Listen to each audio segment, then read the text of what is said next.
Good evening, Toro fans. Welcome into the Farmers Union pregame show. We are in the penalty kill formation down Lauren this evening. I'm Ken Oda. Evan Epstein is alongside. Evan, we get our final look at the Minnesota Mallards this weekend. What are you expecting? Yeah, I haven't seen the Mallards so far this year, but the Toros have scored 6 goals per game over the first 6, 6-0 against the Mallards. Mallards have lost 10 straight coming into this matchup. It could be a one-sided weekend. Toros coming in off of a split. Let's take a look back at last Saturday's 4-3 dramatic overtime win over the Wings. Well, it didn't get off to a great start for the Toros. Early in the first period, a defensive zone turnover would lead to a quick goal for rider Many Gray Horses and the Aberdeen Wings, who got out to a 1-0 lead. With a little over 2 minutes remaining in the first, and the Toros on the power play, Jesse Ahala had a shot from the right wing. The rebounds found Jack O'Hanison on the opposite side, and O'Hanison tied the game up at 1. Just over a minute later, the Wings break out on a 2-on-1. Jibber Cole took it himself, pinpointing it over Will Mazenko to put the Wings back on top. Wings had the second period's lone goal as a shot into traffic took a couple of tips out in front and got through Will Mazenko as the Wings took a 3-1 lead. Gavin Middendorf would begin the comeback for the Toros in the third, picking up the puck behind the net and wrapping it in as Willem Braun failed to recover to the near post.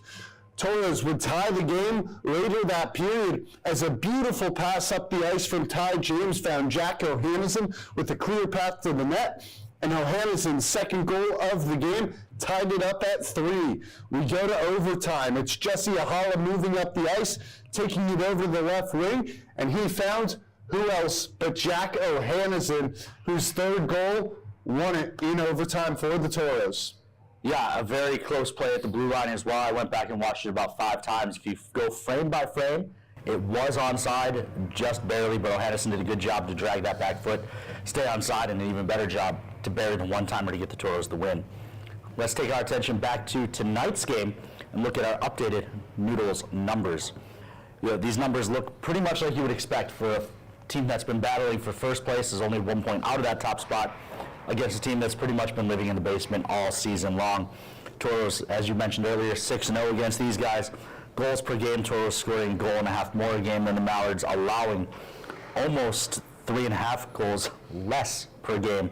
So really, everything on here looks to favor the Toros. Yeah, special teams continues to be a strong point for the Toros, second in the league on the power play, 5th in the league on the penalty kill, and you see the opposite for the Mallards. The Mallards are last in goals per game, last in goals against per game, and last on the penalty kill at just 74.41%. There's been quite a few areas of struggle this season for this Mallards team. Yeah, you mentioned last on the penalty kill. That's a big part of why the Toros have blown them out so many times.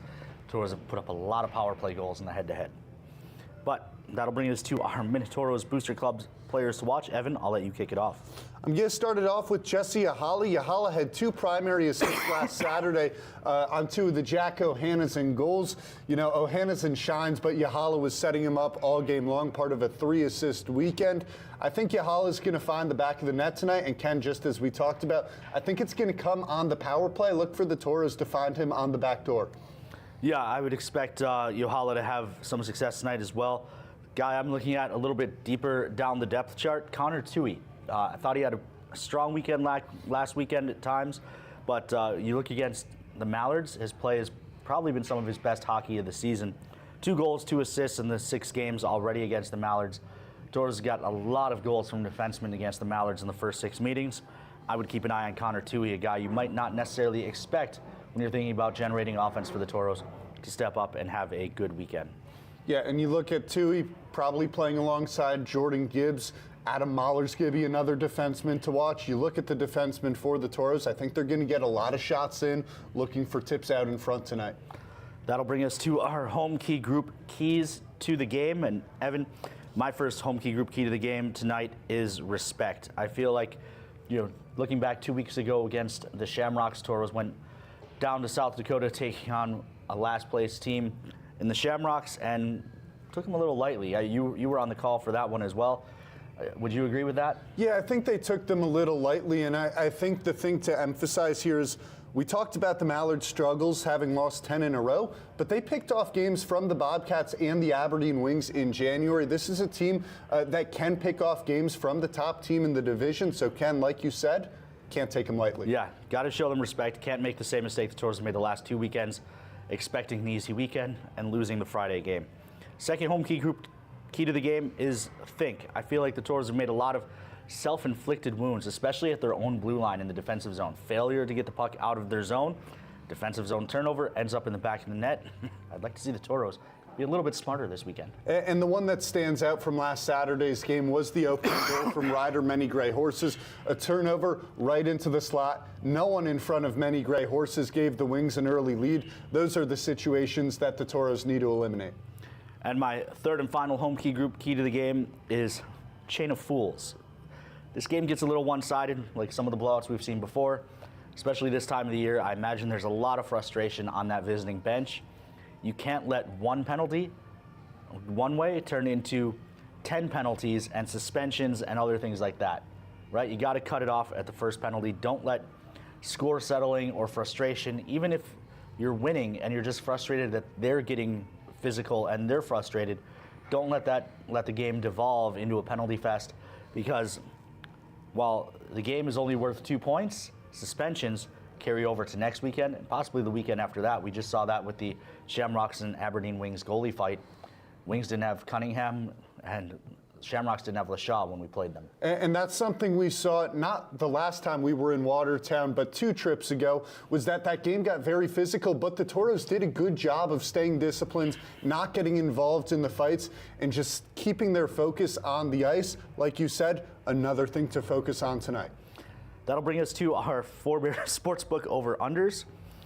Fans, it's time to take out your phones, take out the Toros Hockey mobile app, play along with these and the other games, chance to win prizes throughout tonight's game. First, Forebears Sportsbook over-under.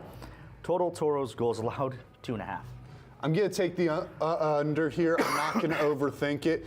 The Mallards barely score 2 goals per game, and the Toros give up less than 2 goals per game. I think the Toros might blank them tonight. I'm going to take the under as well. Toros have been giving up a lot of goals lately, very uncharacteristic. They gave up, 4 on Saturday night, 5 the night before that, I think, against Aberdeen, and 6 against Aberdeen the night before that. Plus, Toros gave up several goals both nights in Watertown. I'm looking for a refocused effort on defense against this Mallards team, and hopefully Toros keep them under the 2.5. Second, Forebear Sportsbook over-under. Total Toros goals, numbers at 3.5. I'm going to take the over here. The Mallards are one of the only teams in the NAHL that give up more than 4 goals per game, and the Toros have one of the best scoring offenses in the league. I think the Toros are going to rack it up tonight. I agree. It feels like a get-right night for the Toros. A weaker opponent, home crowd, home for the second weekend in a row, which is something we haven't been able to say in really since November. So I'm hoping this group, now that they're settled in at home, comes out with a better performance than we saw last weekend against Aberdeen. And then the final Forebear Sportsbook over-under. Total Toros shot differential plus 5.5. Well, Ken, it sounds like we've been on the same page so far. Toro's going to hold them to under 2.5, and the Toros are going to score over 3.5. That means the Toros are going to have a wide shot differential. I'm going to take the over. Yeah, I agree. Nothing we've seen from the previous 6 games against the Mallards would make you think that this is going to be a close game on the shot totals or on the final score. I think there was one close game against the Mallards in Minnesota, but for the most part, that was the outlier. I would expect the Toros to come out. Even if the score ends up staying close, I would expect the overall gameplay to favor the Toros heavily. That will bring us to our McDonald's Toros trivia question. You probably know the answer to this, but if you don't, feel free to guess. Otherwise, fans, get your guess in.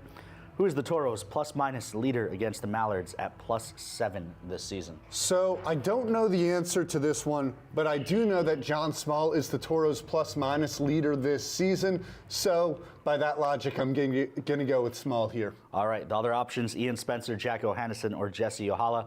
Fans, get your guesses in, a chance to win a free lunch from our friends at Dakota Drive McDonald's. Evan, we're approaching the drop the puck. Any final thoughts?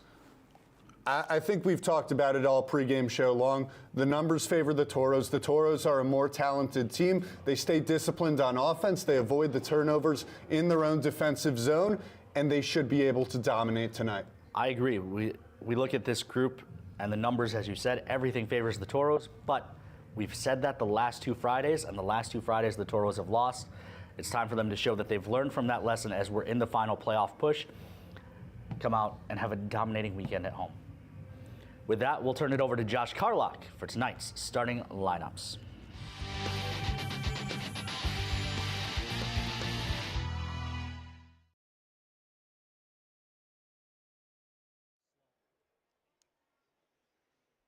Good evening, Toro fans. The Minotauros would like to welcome you to the Pepsi rink here at the Mesa Arena for tonight's matchup between the Minnesota Mallards and your Minot Minotauros.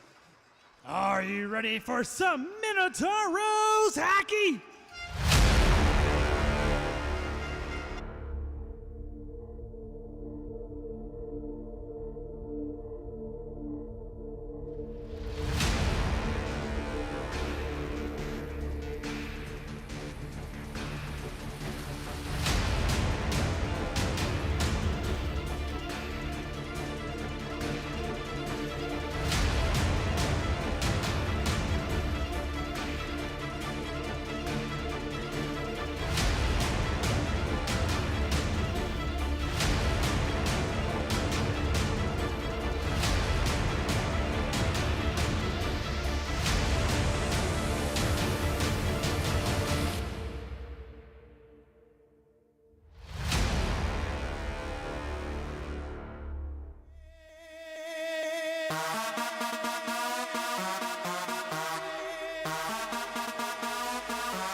Welcome to the ice, your Minot Minotauros.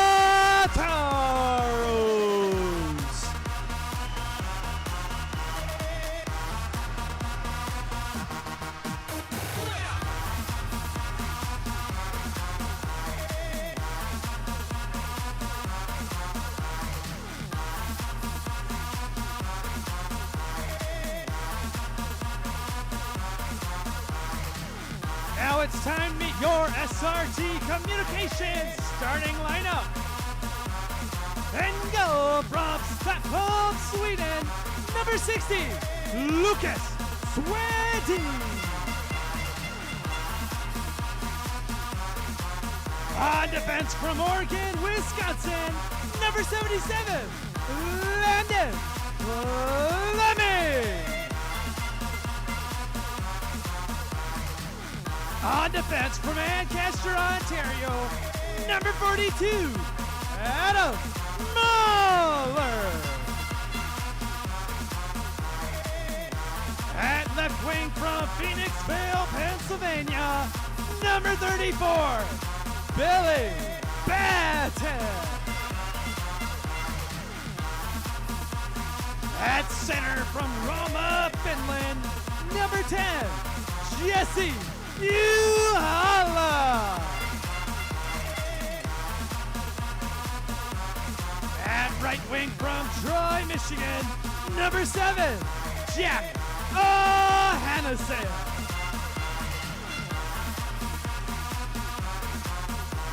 And your Magic City Discovery Center captains, Connor, Ethan, and Lily Herberly.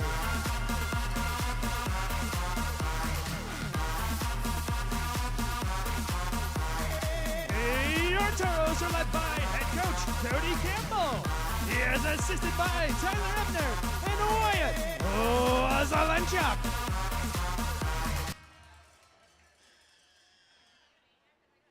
Toro fans, at this time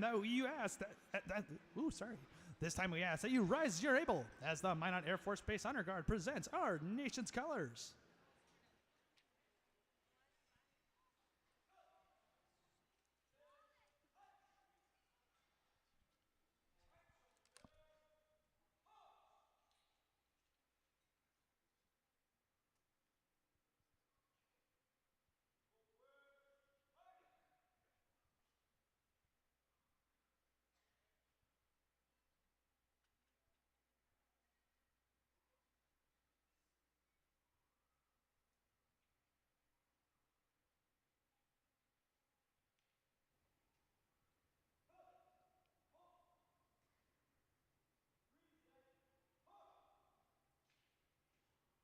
Performing our anthem tonight is Steve Brown.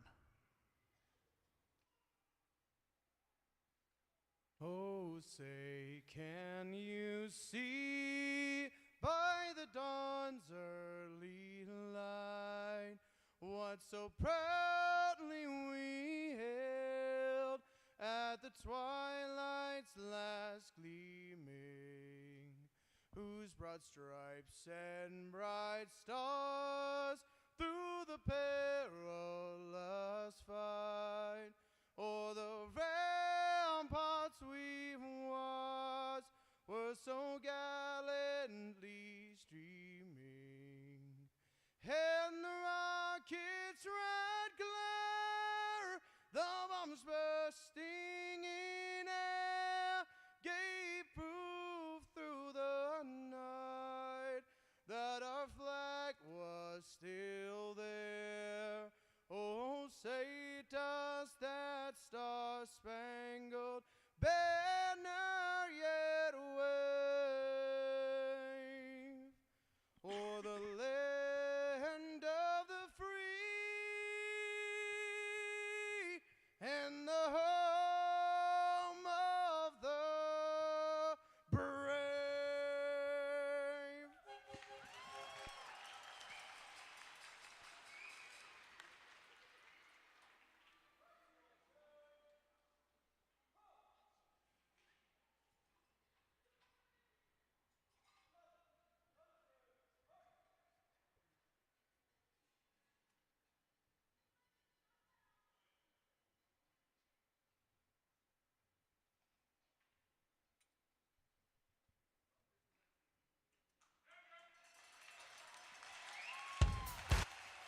It's a lovely Friday evening here in Minot, North Dakota, as the Minot Minotauros get set to take on the Minnesota Mallards in Game 1 of this series.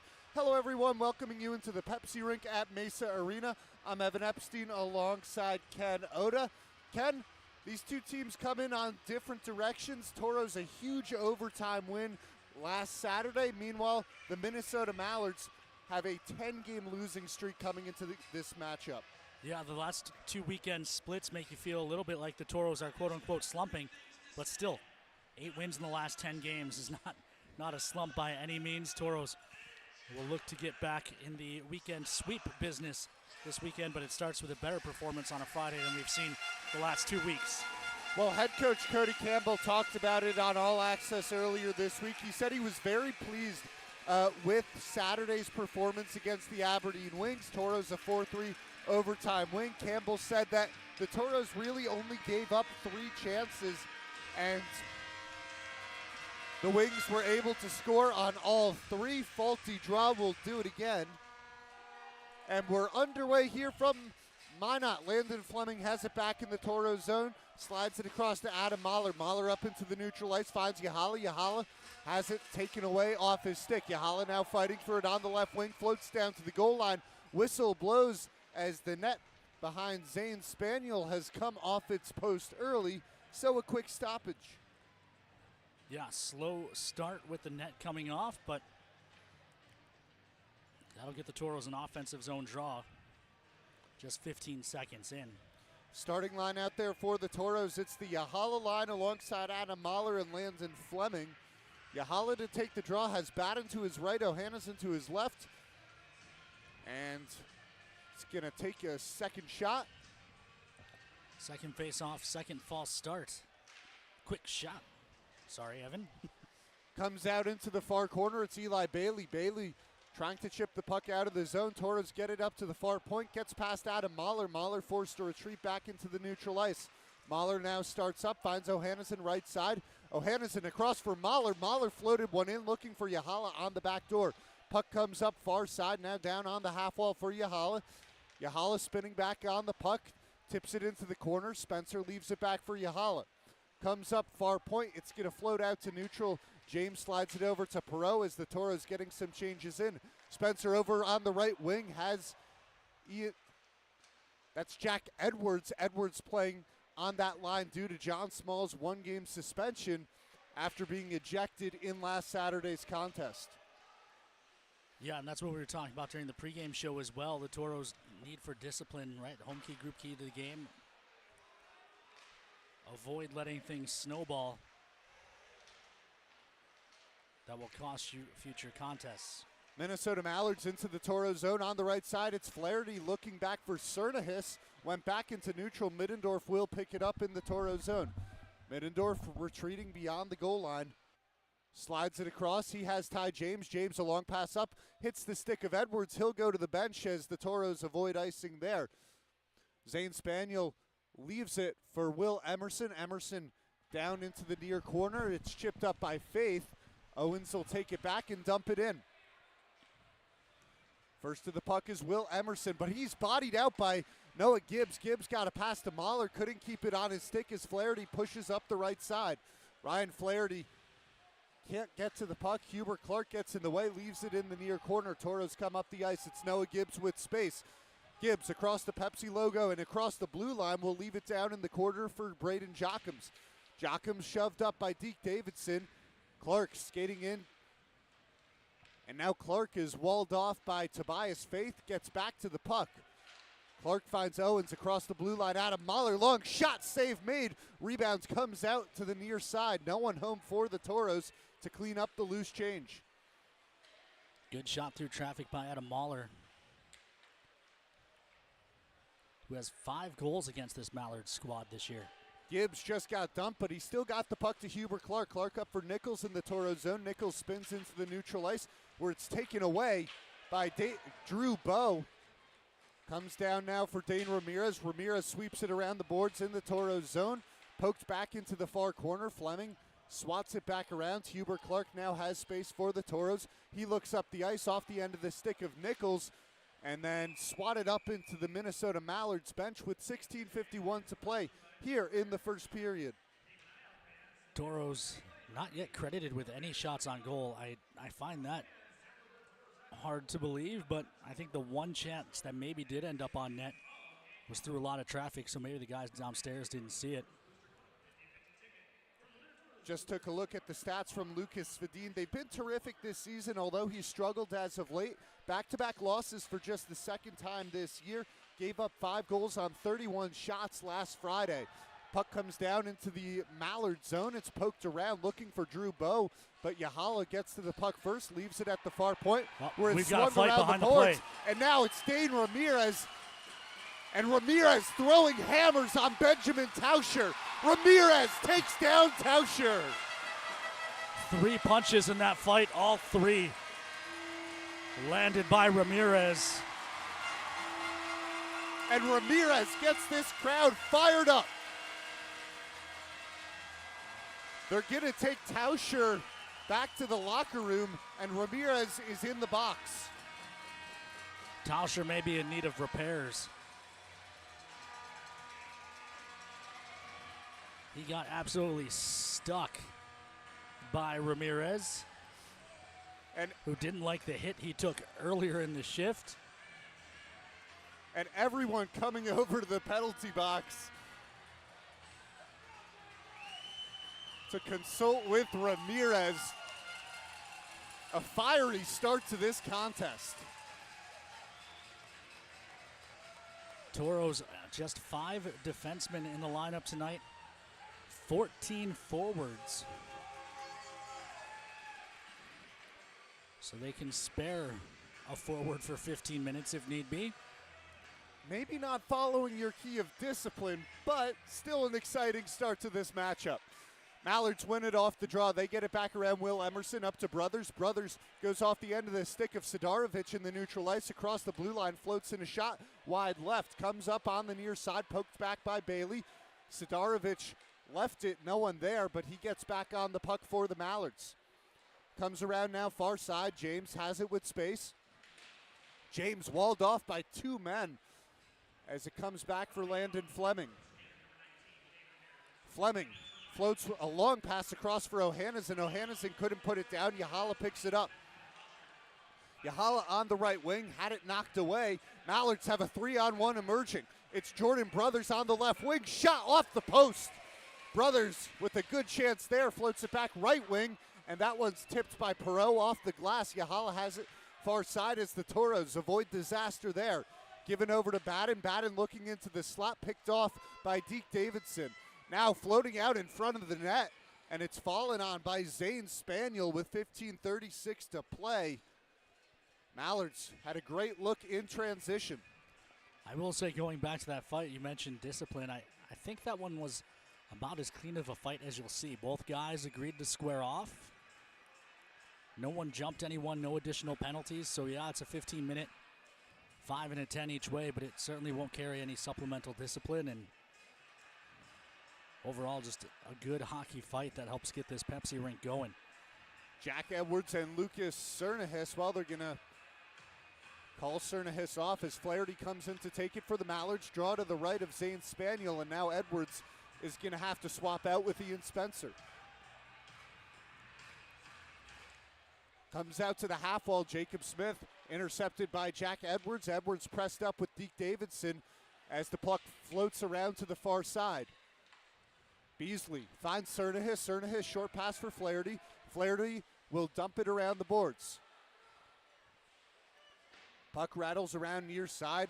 Ian Spencer chips it up the ice. He has Gavin Middendorf in on the right side. Middendorf shot, kick save from Zane Spaniel.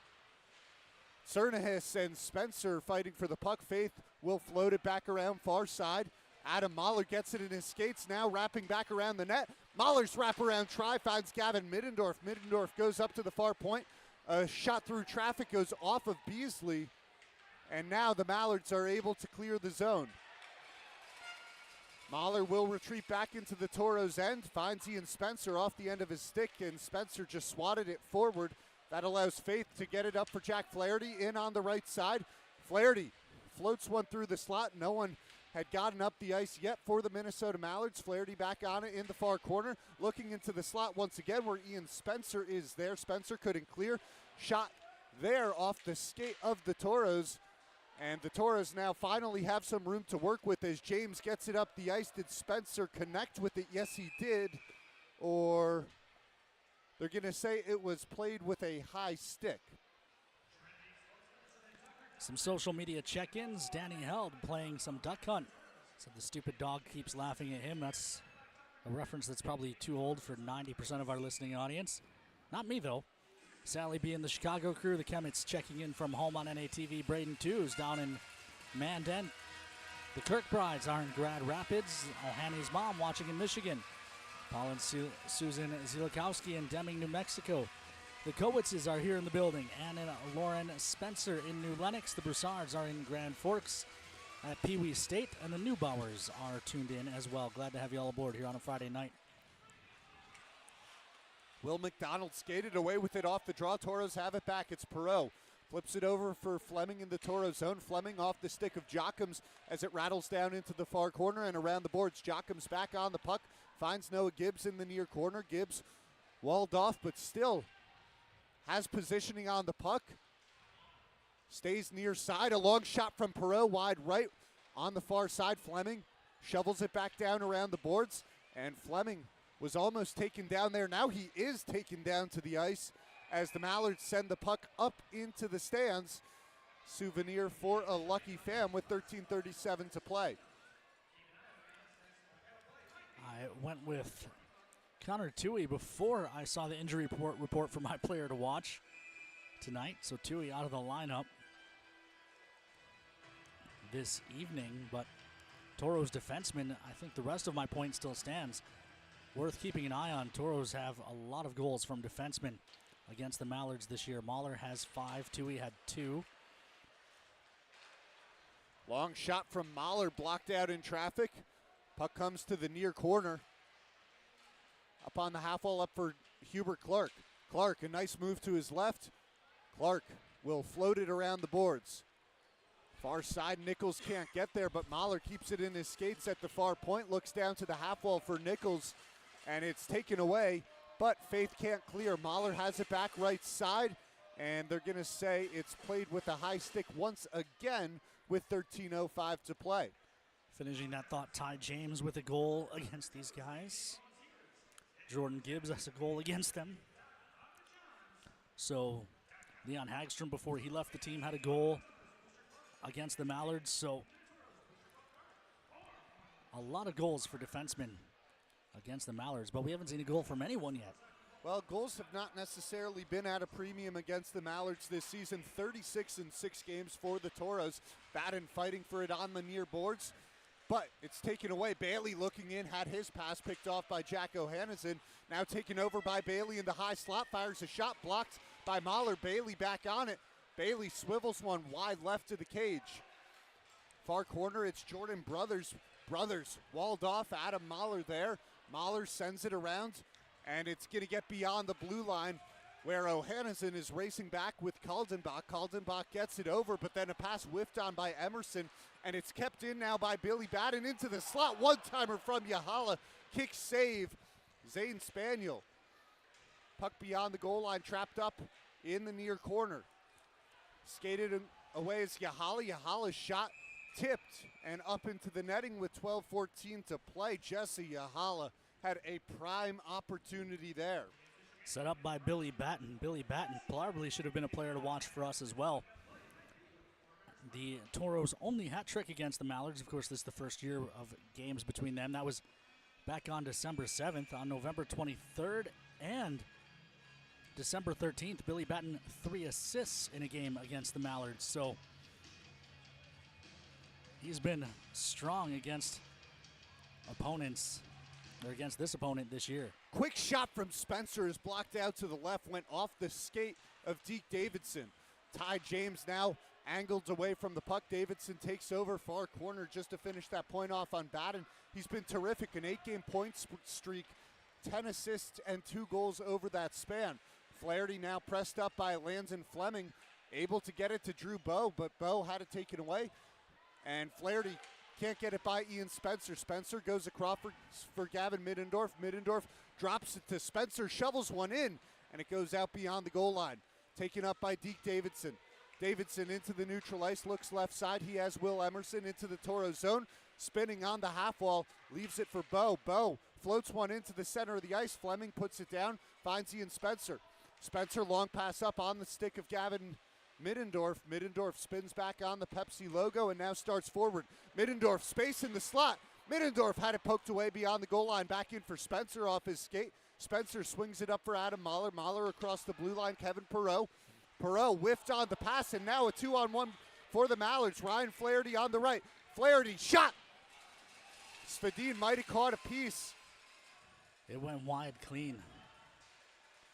Adam Mahler gets that by Flaherty, up for Ian Spencer. Spencer to Middendorf, and Middendorf will dump it in. Toro's going to get a change in. It's the Chuck Owens unit coming out onto the ice as it comes back around for Martins.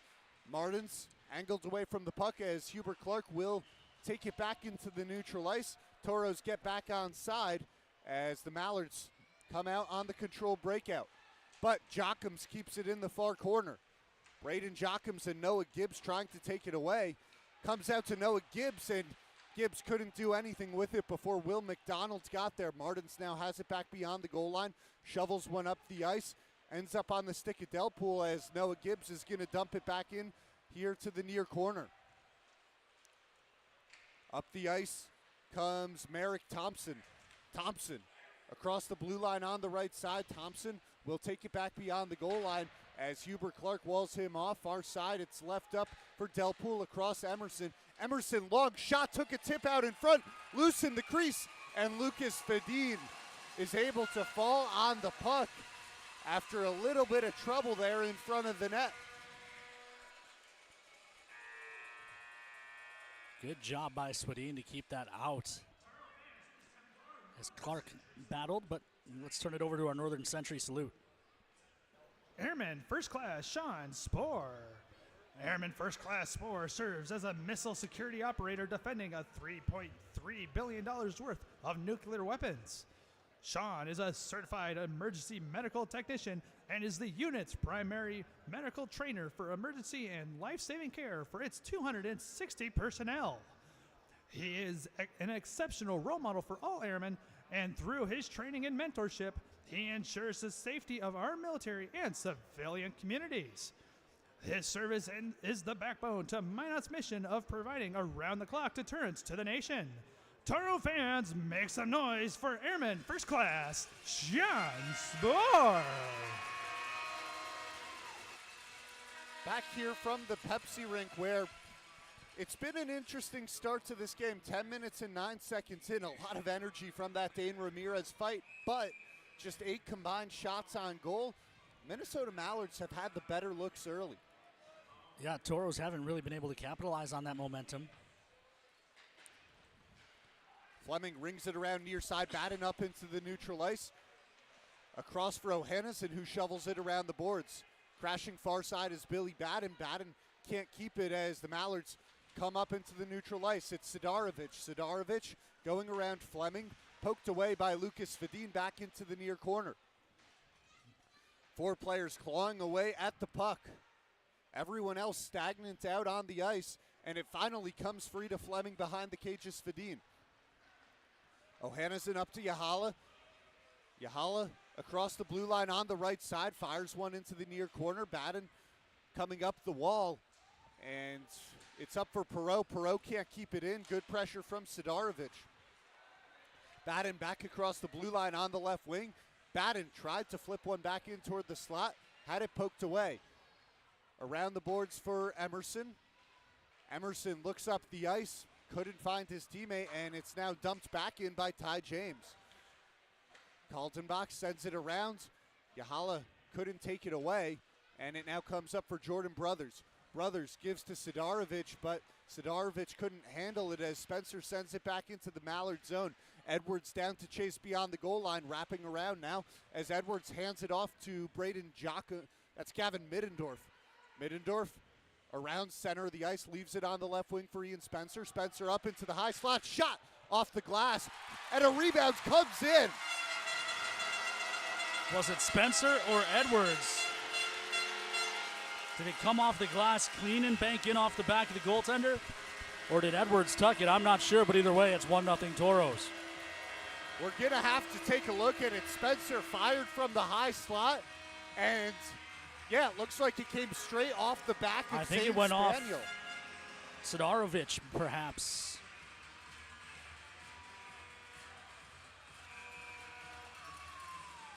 Not how they would have drawn it up, but it counts all the same. Toros lead 1-0 as it's chipped down into the Toros zone. Brought to you by Northern Plains Equipment. Goal scored by number 23, Ian Spencer, his 20th of the season. Long shot kick saved from Svedin. Comes out to Ian Spencer. Spencer looks across, has Adam Mahler. Mahler floats up beyond the blue line. Blocker save as it comes near side. Hubert Clark whiffed there. It'll float all the way down the ice. Chuck Owens leaves it for Noah Gibbs. Toros given space as the Mallards went for a line change. Gibbs up into the neutral ice, leaves it in the near corner. Gibbs crashing on his own puck. He's walled off. Now behind the net, it's Jockums inside, score! Braden Jockums!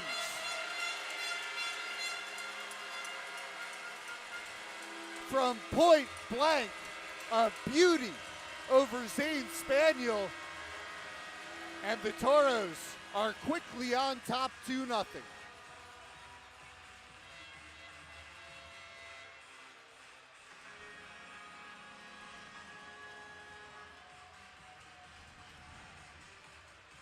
It was Jockums on the doorstep.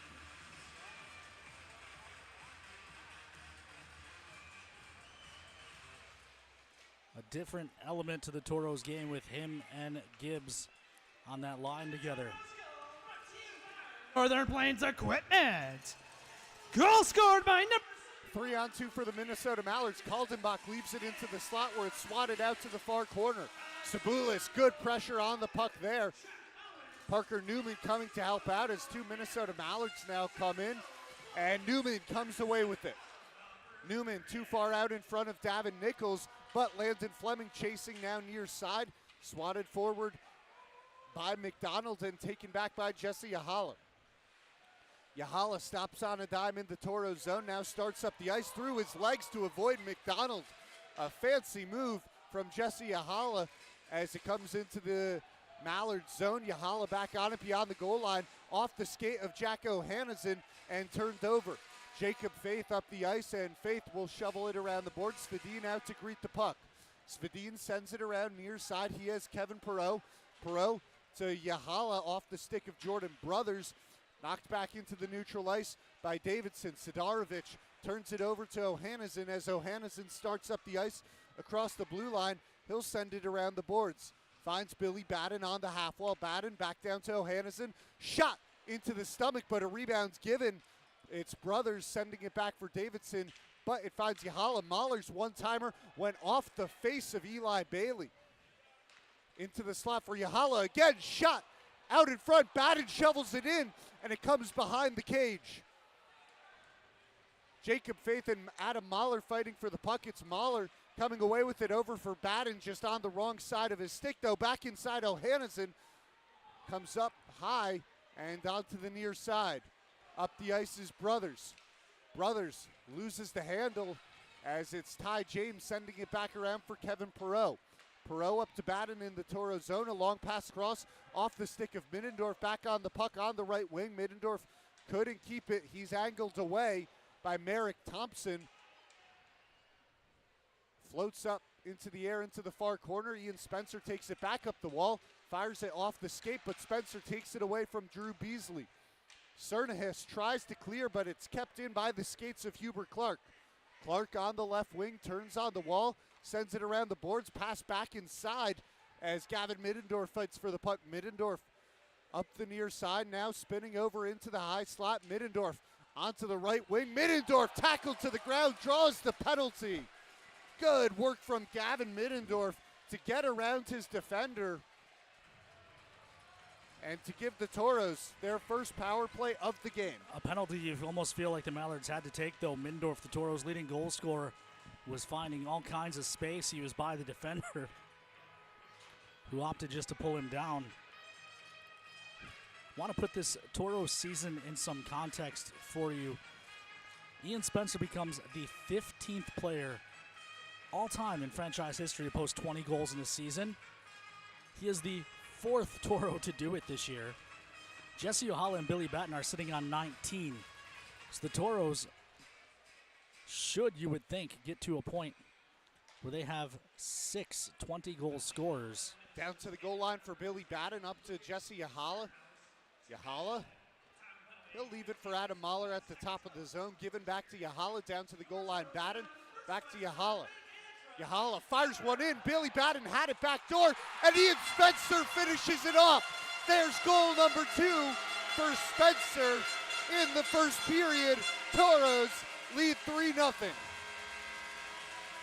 Well, Batten misses his chance to become the 5th 20-goal scorer for the Toros this year. Ian Spencer picks up number 21, and the route, as they say, is on.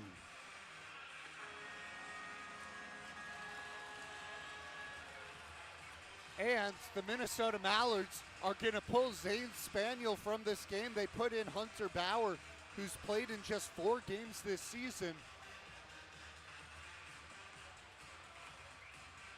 As the Toros are off to a blazing hot start here tonight.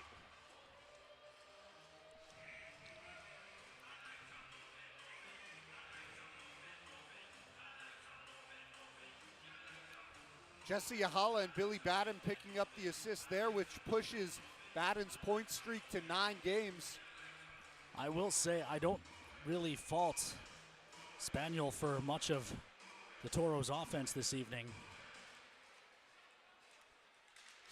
Stays on the Pepsi logo and comes to Braden Jockums. Jockums across the blue line as McDonald's gives it down far side. Northern Plains Equipment. Goal scored by number 23, Ian Spencer. Turned over. It's Owens whiffed on the shot, comes beyond the goal line and up the far side. Fleming can't keep it in. Now he'll spin it in off the wall as it's left by Hunter Bauer. Across the center of the ice and up into neutral, down into the Toro zone. It's slid across for Kevin Perreault. Perreault starts up the ice. Perreault across the blue line, floats it down into the corner, comes around the boards. Fans wanted to call as Perreault hit the deck. up on the far half wall. Mallards put it down, and McDonald skates out of their zone. McDonald sends it in off the skate of a linesman. Svedin has the puck nonetheless, and Fleming up for Jochums. Jochums on the right side, has it poked away by Emerson, but Chuck Owens there to chip it down into the Mallard zone. Back up for Rosenoff. Rosenoff leads for Sidarovich, floats one in off the skate of Rosenoff, and Mahler, as Svedin now falls down in the net. Parker Newman has it taken away by Sidarovich. Left side shot blocked by Nichols. Rosenoff sends one into the slot again, goes off of Jordan Brothers and up into the crowd with 2:58 to play. Obviously, it's been a tough year for the Mallards. You mentioned the 10-game losing streak, so an especially tough stretch as well. But I will say, I like what they did at the trade deadline. They made a lot of moves. They picked up a lot of players with, not just at the deadline, but over the last month and a half, a lot of players with the North American Hockey League experience. And they also went very young. A lot of 06s on this lineup, a lot of 07s. So the rest of this year might not be the most fun if you're a Mallards fan. But they're going to grow together as a group, and I think they'll be a much tougher opponent next year and the year after. We see guys, Jack O'Hannison, the active leader in points in the North American Hockey League. I should have his point total in front of me as I start that sentence, but career 128 points. No one in the league right now has more than that, but you look at his first year as a Toro, and O'Hannison, 44 games, just 10 points, 61 last year and 57 so far this year. So guys make a big jump after they have an offseason and know what to expect in their junior career. Flaherty has speed across the blue line, can't keep it on his stick. Batten pokes it out to the far wall, left up, far point for Merrick Thompson. Thompson moves to the center of the ice. Thompson now near side, fires one through traffic, kick saves Svedin out to the far wall, and O'Hannison clears the zone for the Toros. Mallards have had some good looks in the early minutes. They just haven't been able to convert as Edwards takes over off the whiff, and now looking inside, tipped a little high from Gavin Middendorf. Up for Ryan Flaherty. Flaherty moves across the blue line. He'll float one down deep into the Toro zone, goes off the back of Svedin's net. Mahler hands off to Spencer. Spencer and Flaherty fight for it on the near wall as Perreault slides it over for Adam Mahler, given back to Perreault. Perreault up into the neutral ice as Jack Edwards will fire it around the boards. Middendorf greets it far side, gets past Middendorf, in for Spencer, shovels one in to the near side. Comes up into the neutral ice as Mahler turns away from Eli Bailey. Back for Kevin Perreault. Perreault across the center line will float one down into the far corner. Swatted back by Davidson. And now Bowen Spencer clawing away at it. Comes around on the half wall for Eli Bailey. Had his pocket picked by Chuck Owens. Bailey gets it into the neutral ice for Flaherty. And Flaherty will send it into the Toro zone. Svedin leaves it for Kevin Perreault as the Toros will now come out on the breakout. Mallards not applying all that much pressure as Owens moves across the blue line and now directs it into the far corner. Jochum's jammed up, and Jochum's hits the deck once again. It's Liam Grant looking for Will Emerson. Emerson now up the near side. Emerson floats one in to McDonald as McDonald is jammed up with Ty James. Emerson now sends it back into the corner. Sidarovich fires, was just waiting there on his stick as the puck rattles around the boards all the way back into the Mallard zone. Noah Gibbs applying pressure in the Mallard zone. Goes beyond Jordan Brothers. That's going to allow Ty James to take over for the Toros. James sends it up for Noah Gibbs. Gibbs touches it and then takes a seat. Mallards take it back behind the net. And it's Yahala working on it, but Will Emerson, a long shift for Emerson, who comes away with it all the way up now for Ethan Rosenoff. Rosenoff floats one in looking for Brothers. Final 2 seconds. And that's going to do it for period number 1. The Minot Minotauros get out to a 3-0 lead, an unconventional first goal from Ian Spencer. But the offense has looked very strong throughout, particularly these past 10 minutes. Yeah, I think the start wasn't bad by any means. Toros had several chances and missed the net. Then before they scored, Uhala had that one-timer off the feed from Batten, but really, excuse me, Toros did a really good job seizing momentum. And not much more you can ask for a Toros fan. A fight, 3 goals, and we're just 20 minutes into this game. And it'll be Ian Spencer down on the bench. With Kobe Brault this time. And not just the fight, but Dane Ramirez. A fight win. Yeah. In a certain sense, the Toros are up 4-0, as Kobe Brault is down with Ian Spencer. All right, Toros fans, time for another Farmers Union Insurance intermission interview.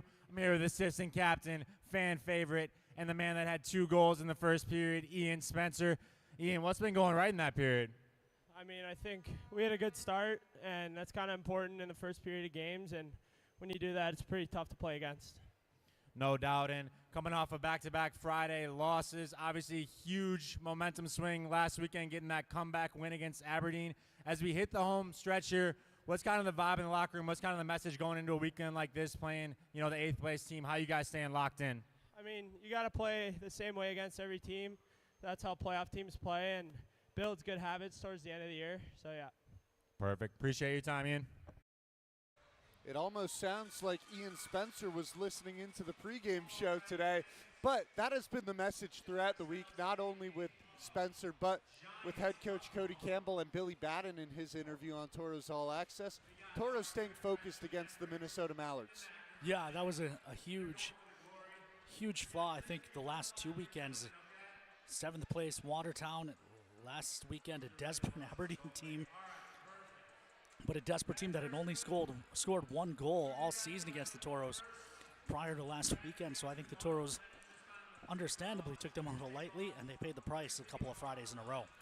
And if you saw the Around the Division graphic that was shown during the period, you saw that the Austin Bruins are playing the Bismarck Bobcats once again. So a huge opportunity for the Toros to make up some ground on both the Bruins and the Bobcats. Bobcats 1 point ahead of the Toros. Bruins tied with the Toros at 70 points. Bobcats a 1-0 lead in the first intermission. If you're a Toros fan, I can't even comprehend who to root for. You just hope that that game stays in regulation and that there's no 3rd point given out. I think that's the key. You want them to go and finish it up in 60 minutes. And really, if you're the Toros, all 3 teams want that top spot to avoid each other, right? And I mean, I think a Toros Bobcats first round series, you almost could be looking at a pretty big letdown going into the 2nd round against the winner of Austin and whoever, right? And also, just from a travel standpoint, if you can get Aberdeen or St. Cloud in the first round instead of having to go all the way to Austin, again, that time of year, fatigue becomes a little bit more of an issue, so it'll be interesting to see how it all plays out. The good news is, to a certain extent, Toros control a lot of their own fate in that, right? After the next weekend against North Iowa, 4 in a row against Austin, you take those, you pretty much guarantee yourself a top 2 finish, and the last weekend of the regular season, Toros take on the Bobcats, so Toros can control their own destiny to a certain extent. Yeah, without a doubt, those 4 games against the Austin Bruins could be the biggest stretch of this season for the Toros when it comes to that playoff picture because, and we've talked about this for the past few weeks, the Bruins have played 1 less game than the Toros, and that extra game is against the Minnesota Mallards, which you would likely think will be a win for the Bruins. But looking at the first period here from the Pepsi Billet appreciation quick. All right, let's send you down for billet appreciation. For Maine Electric, and Jessica works in accounting at Town and Country Credit Union. They have 2 children, Nathan and Jalen. They have been billets for the past 4 seasons. And when asked what their favorite thing about being a billet was, they said, We love how the players become part of your family and you get to be some of their biggest fans. Even after they move on to the next chapter, they will now receive a cookie bouquet from Cookies for You and a gift card from Marketplace Foods. Fans, make some noise for the Hendersons. Back here with the Forebears Casino and Lodge intermission report as we'll take a look at highlights from the first period. The first goal, not necessarily how you drew it up. It was Ian Spencer. Well, hold on. We'll take a look at the fight first. Dane Ramirez absolutely clobbering Benjamin Tauscher. Ramirez, that's about as one-sided of a fight as you see there. And here's the first goal from Ian Spencer this is Gibby, the Jockham's goal. Owens, a beautiful pass from behind the net as Jockham's takes it down over Zane Spaniel. That goal made it 2-0. And then this was the third goal of the period. Ian Spencer finishing off Billy Baden's good work in front of the net. And we're going a little bit out of order here, but we'll see the first goal of the game. This is Ian Spencer skating up into the high slot, off the back glass, floats back in. Did it hit Sidarovich? Did it go off Zane Spaniel? It's in the back of the net, so the result is all the same. Ian Spencer, 2 goals over the first 20 minutes of this game. That puts him on hat-trick watch. His 21 goals with the Toros leads the team. Now Gavin Middendorf does have 25 goals, but 9 of those goals came with the Chippewa Steel before he was traded to the Toros and made his debut on December 31st. Middendorf, 16 goals across 19 games with the Toros. A huge goal for Braden Jockham's and that second line for the Toros. Jockham's, Owens, and Gibbs, 3 games without a goal, but they get on the scoreboard here early in the first period. Toros averaging 6 goals per game against the Minnesota Mallards, and well, they're on pace for 9 goals this game, but you can see that the Toros love to play the Mallards here at the Pepsi rink. So we'll step aside here on the Forebears Casino and Lodge intermission report. When we come back, we'll have scores from around the NAHL. Stick around. Our history sets us on our path. From the moment we're born, we begin our walk through life. We learn so we can discover. We find our passion and develop our skills. We build relationships. We start thinking about what we're going to leave behind to those we love. Let our legacy help shape yours. First International Bank and Trust. No matter your place in life, we can help you live first. Attention, concourse furniture at 536 Washington, D.C. number, and all of our passengers, aka 860 yards, downstairs, opposite 0. Here on Washington, D.C. on furniture drive. 536, please make way to the 860.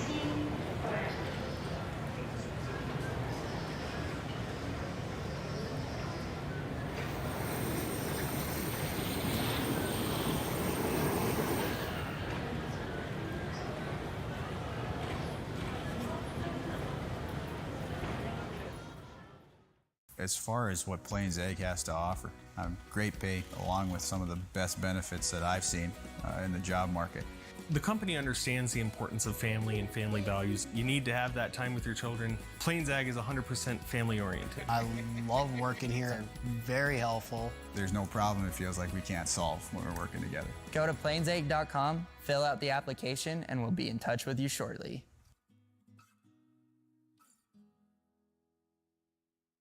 Circle Sanitation is a locally owned family business providing quality waste hauling services since 1980. We provide service to residential and commercial customers, as well as roll-off service for large projects and construction sites. We are dedicated to providing excellent service at competitive prices without deceptive contracts or hidden fees.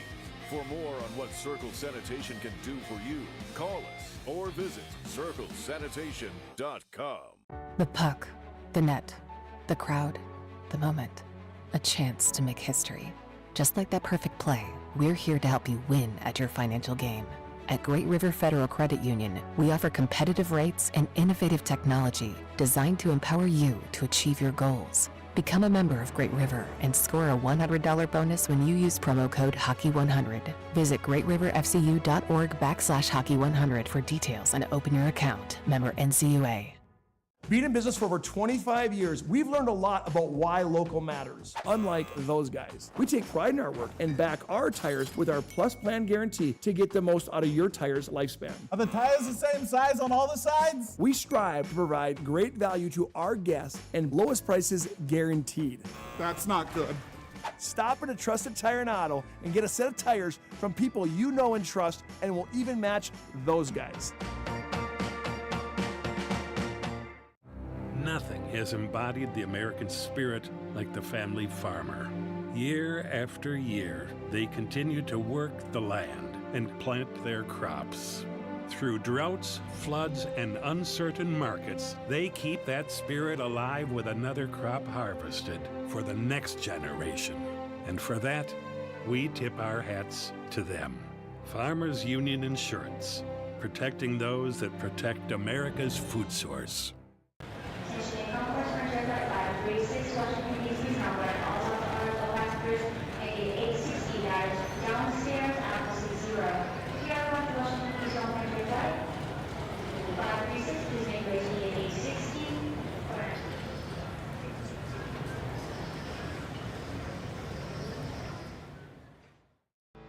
We all have our ups and downs, but just like on the ice, we don't have to face the challenges alone.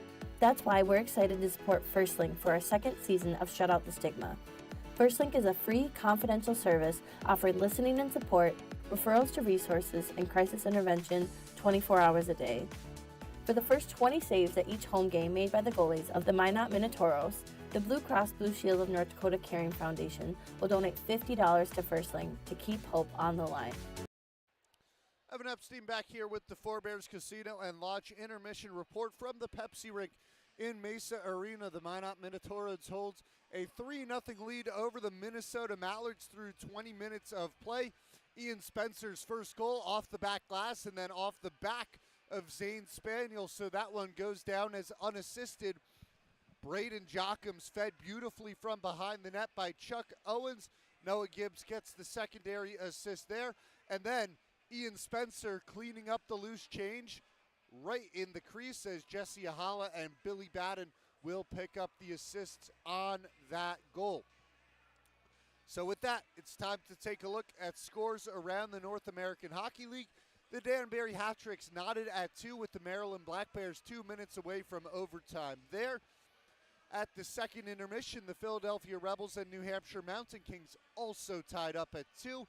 Elmira Aviators and Johnstown Tomahawks keeping the theme. They're tied at 3. Maine Nordiques with a 1-0 lead over the New Jersey Titans at the second intermission. Here in the Central Division, the North Iowa Bulls up 4-2 over the Watertown Shamrocks. 5:30 to go in the second period there. Toros will take on the North Iowa Bulls next weekend. It'll be an interesting series. The Bulls took one from the Toros in early January. That was January 3rd. Toros came back to win that Saturday and then went down to Mason City in February, picked up the sweep over the Bulls there. Wisconsin Wendigo up 7-1 on the Chippewa Steel. Oklahoma Warriors up 2-1 on the El Paso Rhinos midway through the second period. Minnesota Wilderness holds a 3-0 lead over the Janesville Jets, 3:43 to go in the second there. Back in the Central Division, an interesting series with a lot of playoff implications. The St. Cloud Norsemen on top of the Aberdeen Wings, 1-0, 11:08 to play in the second there. Wings 2 points behind the Norsemen, having played one less game. So a win for the Wings would draw in regulation, would draw them even with the Norsemen. However, they trail by 1. We talked about the Bobcats holding a 1-0 lead over the Bruins before we got to a quick break. Well, they've extended that lead now to 2-0 over the Austin Bruins, 14:36 to go in period number 2 there. As me and Ken were discussing, and I was saying all last weekend, because this is 4 straight games now between the Bruins and the Bobcats. Toros don't really care who wins. All they care is that it is wrapped up in 60 minutes and no third point is given out. Lone Star Brahmas up 2-1 over the Odessa Jackalopes, 8:50 to go in the second period. Amarillo Wranglers and the New Mexico Ice Wolves are scoreless through 20 minutes. The Corpus Christi Ice Rays up 2-0 on the Shreveport Mudbugs through 1 period. And the Anchorage Wolverines and Fairbanks Ice Dogs will drop the puck at 7:35 p.m. Alaska Standard Time. Springfield Junior Blues and the Kenai River Brown Bears will also drop the puck at 7:30 p.m. Alaska Standard Time. So that will do it for us here on the Forebears Casino and Lodge Intermission Report. About 5 minutes away from puck drop in period number 2. The Toros hold a 3-0 lead on the Minnesota Mallards. We'll be back with second period action. Stay tuned. The Lamplighter is Minot's premier liquor store. Whether you're looking for wine, cold beer, or a fine bourbon, stop in and browse our selection, or make a quick stop at our convenient drive-thru. The Lamplighter Lounge and Liquor Store. Since 1977, Northwest Tire's been your partner on the road for over 40 years. People have put their trust in our quality brand tires and expert service on the roads and in the fields for work, play, and travel. Northwest Tire, keeping you rolling down the road. Tomorrow might be hard to see, but tomorrow is right in front of us. And we're always looking towards it. Investing another $4 billion in renewable energy and low-carbon solutions through 2025. And lowering emissions by modernizing our infrastructure, bridging to a sustainable energy future.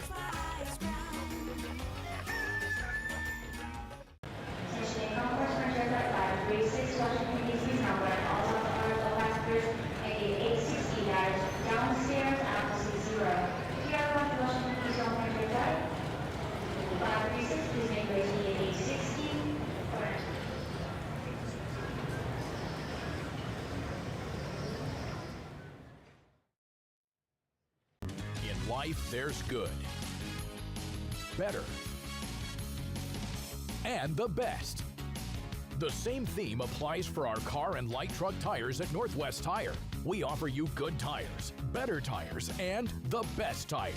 Which choice is right for you? That depends on your tire performance needs and your budget. The choice is yours. Come in and talk to one of our tire experts and we'll help you decide which tire is best for you. Evan Epstein back here from the Pepsi Rink at Mesa Arena with just a couple of minutes to go until puck drop in the second period between the Minot Minotauros and the Minnesota Mallards. Toros lead 3-0. Ken Oda will be back up shortly as we take a look at highlights from the first period. The first highlight, it's not a goal, it's a fight. Dane Ramirez absolutely coming out on top, hammering down on Benjamin Tauscher.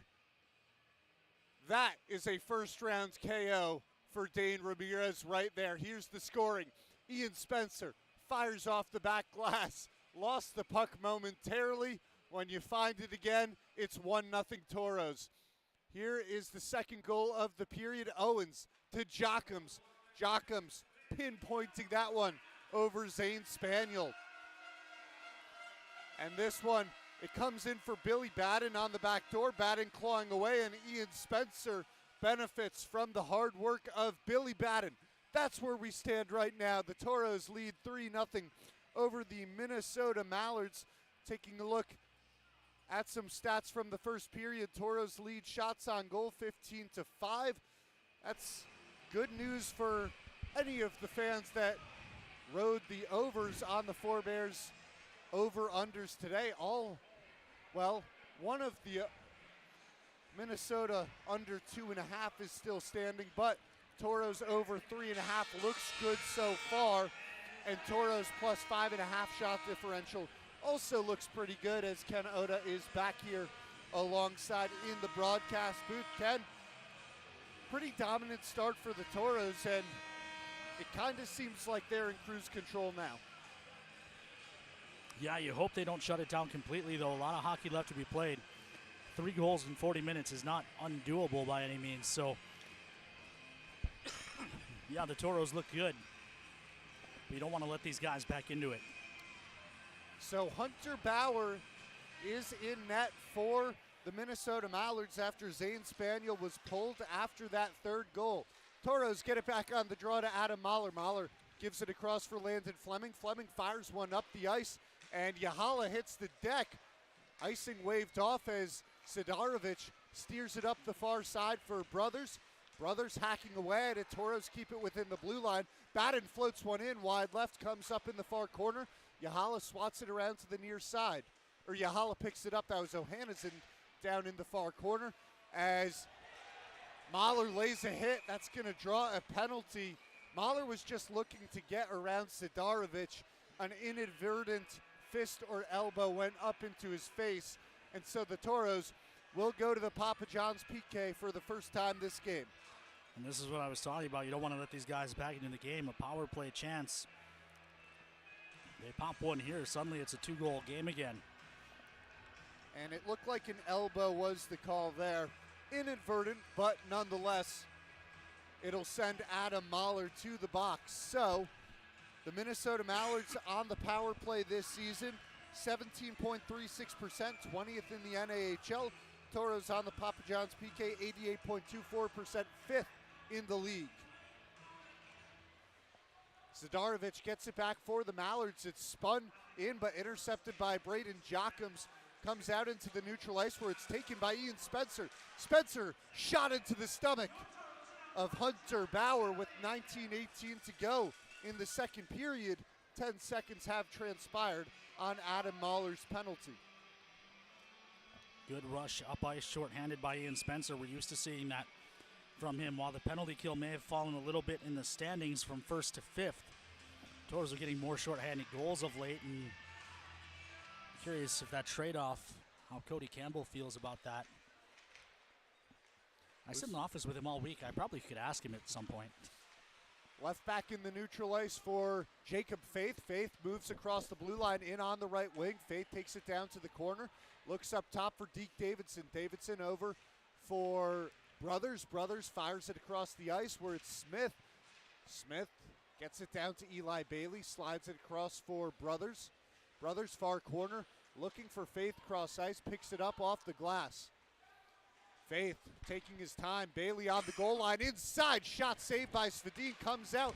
Back for Faith. Another shot. It's in. Jacob Faith goes bar down over Lucas Svedin. Mallards convert on the power play in just a minute and 22 seconds into the second period. They've cut the deficit to 2. And that was what I was talking about right when Adam Mahler took the penalty, right? Power play opportunity. You pop one, suddenly the momentum of the Toros' first period is blunted.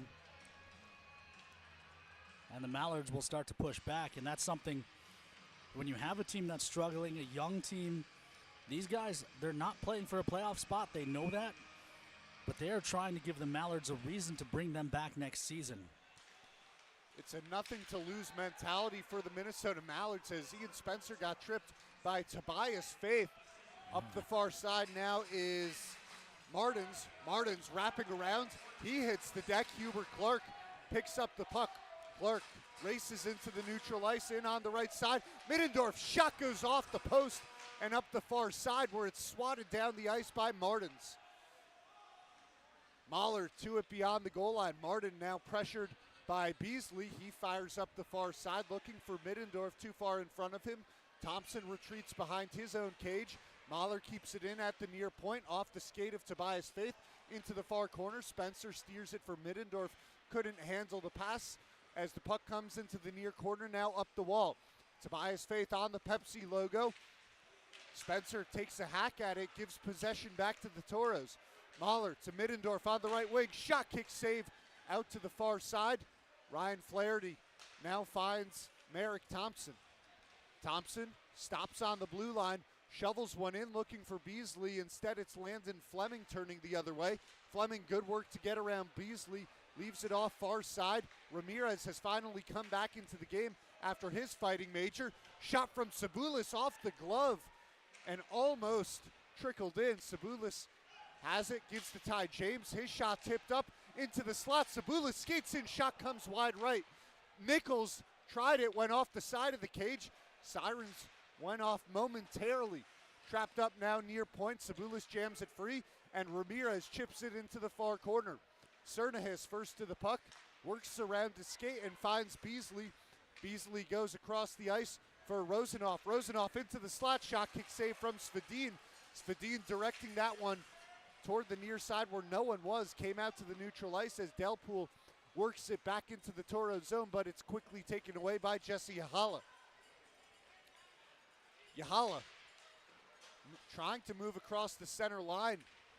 Got deflected on the far side. Batten takes it in, 2-on-1 into Yahala. Shot goes out wide right. Yahala. Stick was checked at the last second from behind.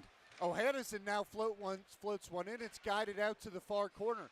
Back around for Faith. Faith swivels it up the near side. Mahler fires, rebounds given, but it comes beyond the goal line, taken by Deke Davidson. Kevin Perreault applying good pressure far side, but the puck still escapes out to the neutral ice. Davidson in on the right wing. Shot. Blocker save. And it comes up for Billy Batten. Batten into the Mallard zone. Goes through Rosenhoff, who's back on it. Rosenhoff rings it around the boards where Mahler will send it back down into the corner, but Faith gets it back into the neutral ice. Rosenhoff has space, left side shot off the glass. Comes around far side. Billy Batten takes it back for the Toros. Mallard's getting some changes in. He has O'Hannison. O'Hannison will chip it down into the far corner where it's chased down by Martins. Gets it back behind the net for Kaldenbach. Kaldenbach looks up far side, but it's taken away by Hubert Clark. Clark to Chuck Owens as Owens spins it down into the near corner. Martin's back on it. He leaves it for Kaldenbach. Kaldenbach floats it up into the stomach of Ty James as James directs it back towards the glass. James now fires it around. Bauer out to greet the puck. Bauer gives to Kaldenbach as Kaldenbach sends it around far side for Rosenhoff. Rosenhoff can't clear as Jochum's able to keep it in momentarily, and it's now taken back by Benjamin Tauscher, who is also back on the ice after his fighting major. Good stick by Mindorf, takes that away. Middendorf, nifty move to get by Kaldenbach, fires a shot blockered away, stays in play. It's Chuck Owens behind the cage. Middendorf inside, floats one through the crease, comes out to the far half wall. Now far point, Ty James. James gives to Ian Spencer. Spencer looking for a lane, gets around McDonald, but fires one off the skate of Kaldenbach.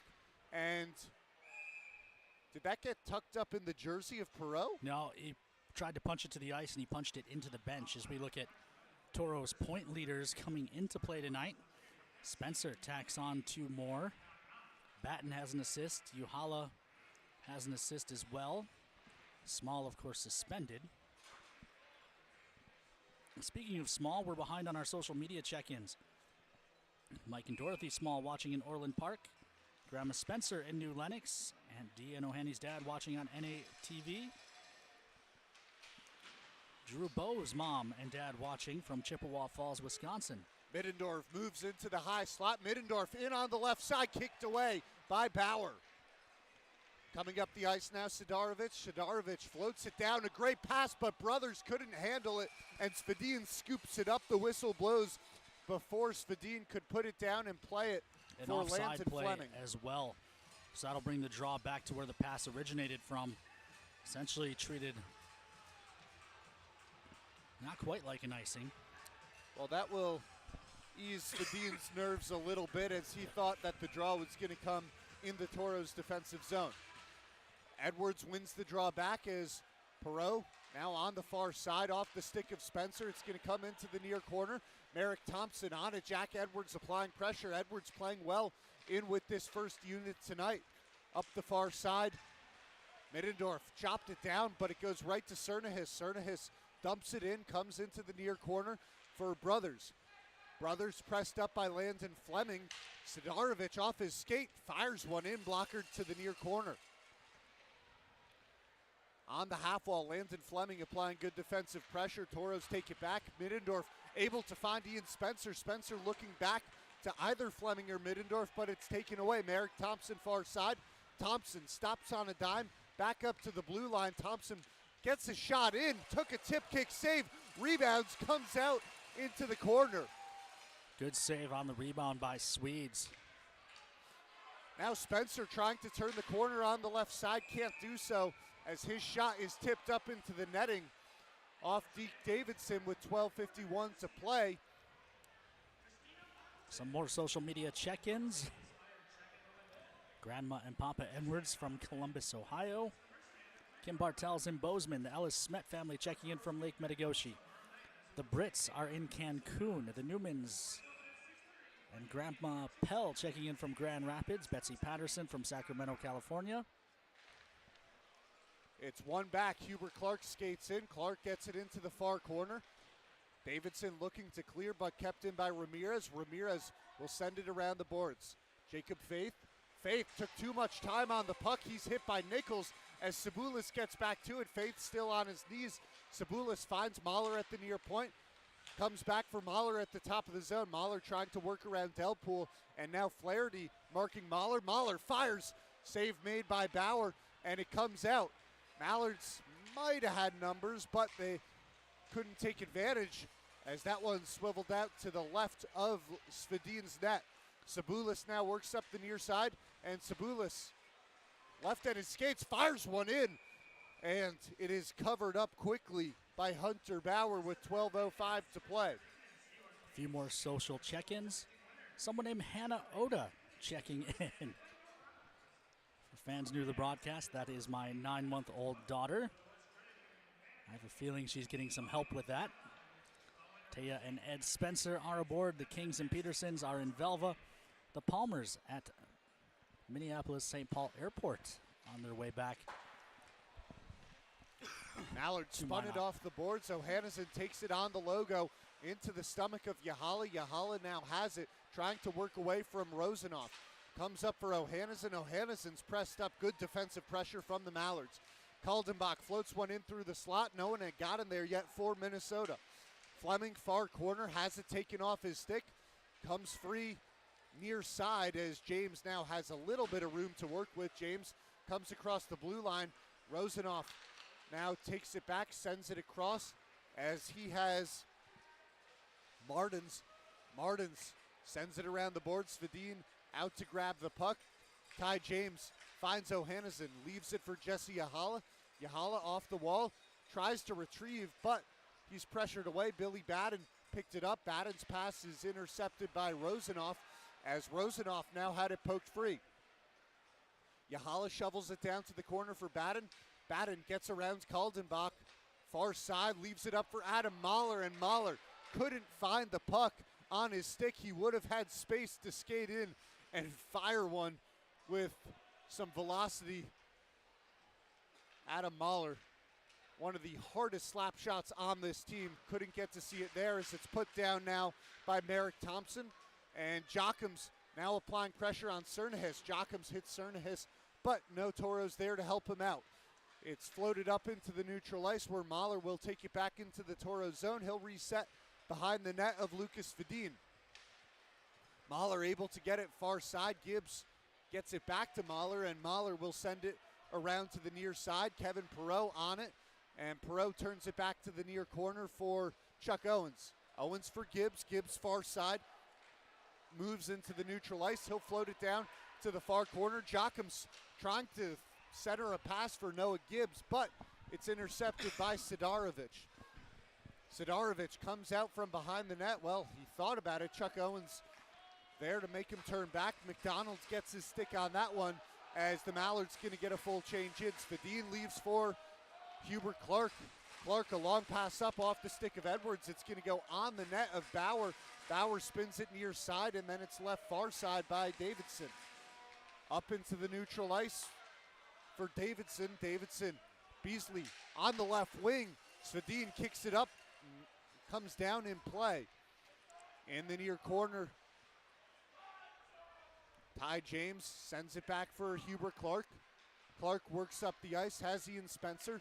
Spencer, a long pass across for Middendorf. Middendorf on the right wing, fires one wide left. And no one at the far point for the Toros. Puck goes out to Adam Mahler.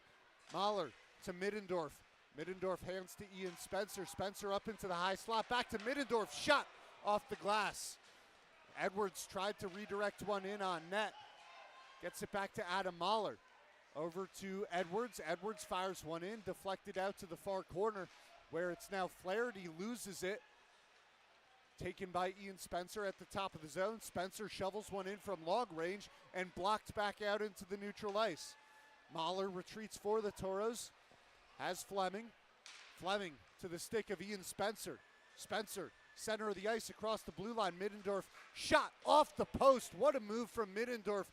Just inches away from making this a 4-1 game. Great job changing the angle by Middendorf. Snuck it by the goaltender. Drew Bow. Bow gives to Davidson. Davidson working away from pressure. Toros take it back. Nichols shot. What a save from Hunter Bauer. Davin Nichols had it point blank. And Hunter Bauer, who came into the game midway through the first period, absolutely robbed Davin Nichols there. Yeah, Nichols got enough of it.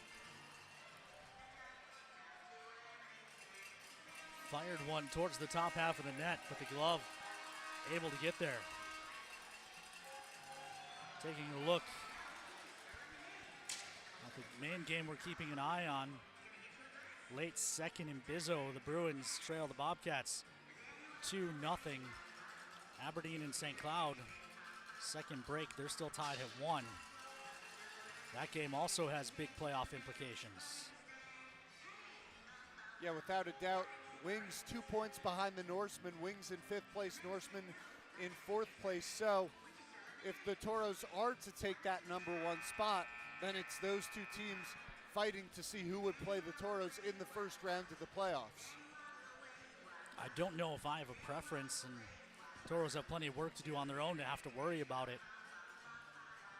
But I know from a media perspective, I prefer St. Cloud. It's a better place to call a game from and do some other work. But hockey-wise, I think St. Cloud's been a little bit tougher opponent for the Toros last weekend, notwithstanding. Toros set up in their typical position, win the draw back to Ty James. James top of the zone, floats one down to the corner. Billy Batten takes it up the wall, centers a pass. O'Hannison saved by Bauer. O'Hanny just didn't get much on that shot as he was turning. Yahala fires one in, looked like it caused a little bit of trouble for Bauer, but it eventually finds the back of his glove nonetheless with 7:51 to play. As we look at Jack O'Hannison there, 20 goals, 37 assists, the hat trick, the overtime winner last Saturday. That is the definition of on fire. Yeah, I don't think you can ask for much more from the 20-year-old forward. And as I keep pointing out, the active leader among point scorers in the North American Hockey League. Yahala in to take the draw for the Toros. O'Hannison in the shooting lane, but Mallards win it back, and it's sent off the glass by Kaltenbach down into the Toros zone. Perreault picks it up and takes it behind the net as Svedin. Perreault turns, Rozanoff, a big hit into Kevin Perreault. Toros get it across to Billy Batten. Batten sends it down into the corner.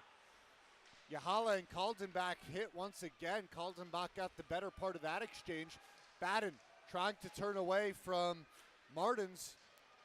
Puck still beyond the goal line. It's Drew Bow as Mahler now works down on the half wall, takes it beyond the goal line. Mahler, he's pressed up by Martins. Mallard's getting physical here as O'Hannison slides it across to Hubert Clark. Back off the stick to O'Hannison. Shot into the stomach of Hunter Bauer.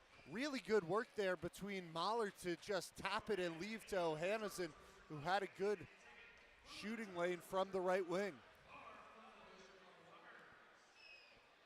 Toros doubling up the Mallards in shots, 30-14 so far tonight. Just the one power play goal against, the only blemish for the Toros, but no signs of momentum for the Mallards since that power play goal. yeah, good response for the Toros. Faith gets it down into the neutral ice. Mahler gives it across for Hubert Clark. Clark up the ice off the stick of Noah Gibbs. Gibbs races in on the left side. Jacob Faith. And a one-timer, didn't get much behind it, was Partially Chuck blocked. Owens.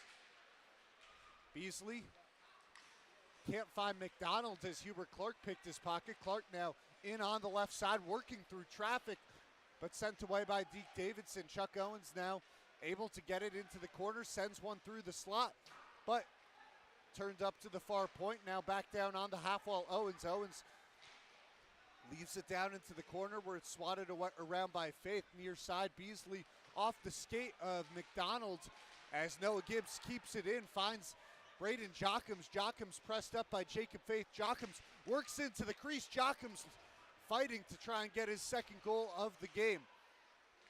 Far corner, it's Chuck Owens, and Faith once again, as Faith wins that battle, is able to clear the puck. Jack Edwards line back out there for the Toros as Middendorf goes off the skate of Brothers. Faith has it, and Faith will send it down the ice. Brothers beats Perot to the point, so icing is called off. Puck stays beyond the goal line. In the near corner, Sidarovich working up the wall. Three players fighting for the puck. Everyone else content to patiently wait. Comes out to Brothers. Brothers gives it far side. Cernahouse off Landon Fleming. Now Jordan Brothers is walled off by Fleming once again, as good defensive pressure from Landon Fleming to give it to Ian Spencer. Spencer finds Middendorf. Middendorf back across. In Spencer, shot saved. A rebound's given, and They're going to call a hook on the Mallards, so the Toros will go to the power play. so good work in transition from Middendorf and Spencer.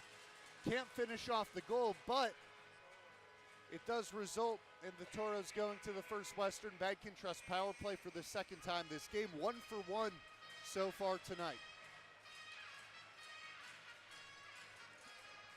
It'll be that top unit right back out on the ice. Yahala to take the draw. He is Spencer up top to his right, and Mahler up on the wall to his left. O'Hannison directly left of the draw, Batten to the right.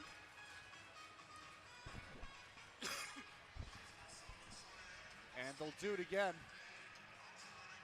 Yahala steers it back. Billy Batten off the skate of Mahler. Mahler finds Spencer. Spencer in on the right wing, down to the goal line for Batten. Goes up top, Mahler over left wing. One-timer from O'Hannison is saved by Bauer. That is well done from the Toros, but still a good save there from Hunter Bauer. Toros not taking many chances, despite having 14 forwards dressed, really rolling their main lines. Drew Bowe able to clear the zone, takes it down into the Toros' end. He'll shovel it around the boards and then head to the bench as Mahler starts up ice for the Toros. He has Yahala far side. Yahala works across the blue line, got taken off the puck. Yahala keeps it in though. Yahala gives it to Adam Mahler. Mahler across for O'Hannison. Back up to Mahler, over to O'Hannison. Toros setting up a 1-3-1. Batten into Spencer, taps to O'Hannison, up to Mahler. Down to Yahala near side. Yahala centering pass for Batten. Spencer scores! Ian Spencer has the hat trick.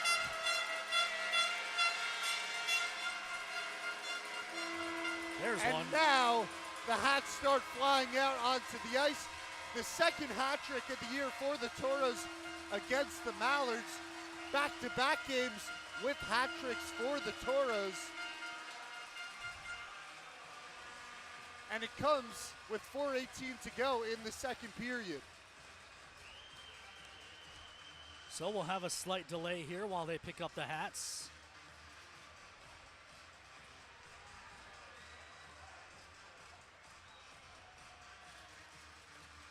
There's also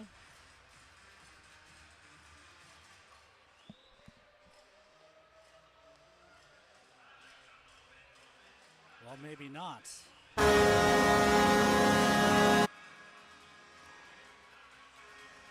Ian Spencer coming into this game, he had gone 4 straight games without a goal, which isn't necessarily a drought. His last goals, he had 2 in the series against Bismarck, but combating that with 3 tonight against the Minnesota Mallards. Spencer comes into the game at 19 on the season, make it 22.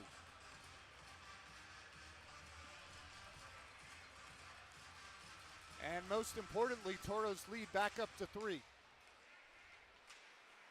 Thompson steers it back for Cernahis. Cernahis passes up into the neutral ice. Finds equipment.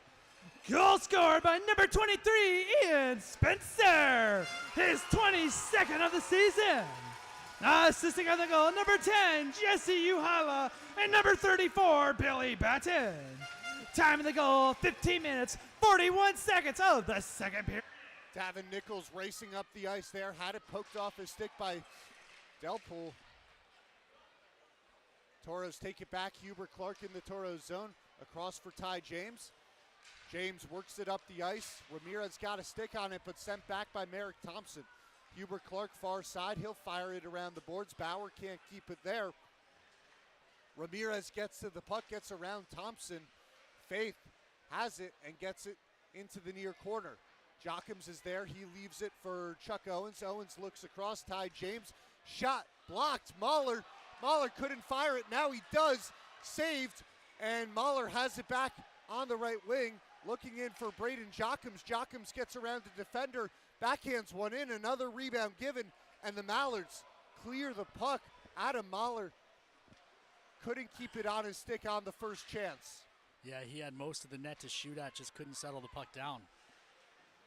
Now it's Noah Gibbs fighting for the puck in the corner. Gibbs comes away with it, gives to Owens. Owens back through his legs. Mahler can't keep it in the Mallard zone. Mahler redirects and comes across the blue line in on the right side. Mahler shot from a tough angle. It hit looked like the pad and went up into the glove of Hunter Bauer with 2:36 to play. Based on the sound, I'm going to say that hit the stick, but either way, the Spence goal restores the 3-goal lead and keeps the Toros cruising. And the Toros have dominated this period. You look at shots on goal, 21-9, and the Mallards haven't had those same opportunities that they had even in the first period when they were able to get out in transition. No, just looking at it, the last shot on goal for the Mallards came with 13, make that 12:57 on the clock, so it's left far side. Sidarovich has it taken away by Middendorf, but Middendorf couldn't keep it up into the neutral ice for the Mallards. In on the right side, his brothers. He gets one in on net, blockered away by Svedin. Sidarovich now on the left wing, fires from a tough angle off the side of the cage. Good work by Sidarovich. Martin sends it back around for Sidarovich. Ty James pressuring on the puck. Martins keeps it in. Looking for help on the near side. Toros clear out to the neutral ice, and it's Ian Spencer taking it in, has Middendorf to his left, slides it across. Middendorf picks it up, takes it up to the top of the zone, finds Edwards over for Spencer. Kick save, Edwards another shot, and Edwards can't get back to the second rebound. Middendorf finds James. James through the legs of Spencer. Perreault gains the puck off the wall. Perreault now gets it back. Spencer's one-timer goes off a stick and into the near corner. James will keep it in. Comes up into the body of Edwards. Rosenoff now has positioning for the Mallards. O'Hanneson fires a long shot. Comes out wide left. Yahala picks it up far side. He has Ian Spencer. Spencer on the left wing to the skate of Mahler, who sends one off the glass. Puck comes up into the neutral ice. Clark retreats for the Toros. Final minute of play is brought to you by the Northern Plains Equipment as the Mallards clear back down to the Toro zone. Yahala to Batten. Batten quickly to Ohanneson with space. Ohanneson chips it down to the far corner. Yahala to the puck now. Works it in. Ohanneson trying to get in there. Couldn't handle it. Mahler will keep it in off his skates as Mahler is hit by Rosenoff. Comes across far side. Hubert Clark sends one off the body of Bauer, but the Mallards first to the rebounds. I think Batten tipped that one. Yahala directs it to Batten far side. Batten hands to Ohanneson. Ohanneson fires, scores! Jack Ohanneson stays hot, and the Toros lead is up to 4.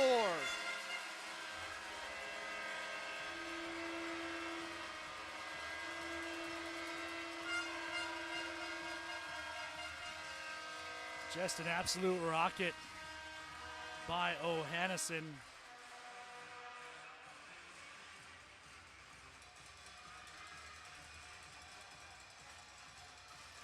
And that means if you have the Toros Hockey mobile app, click on the Fan Saves tab, you can get yourself 5 free wings.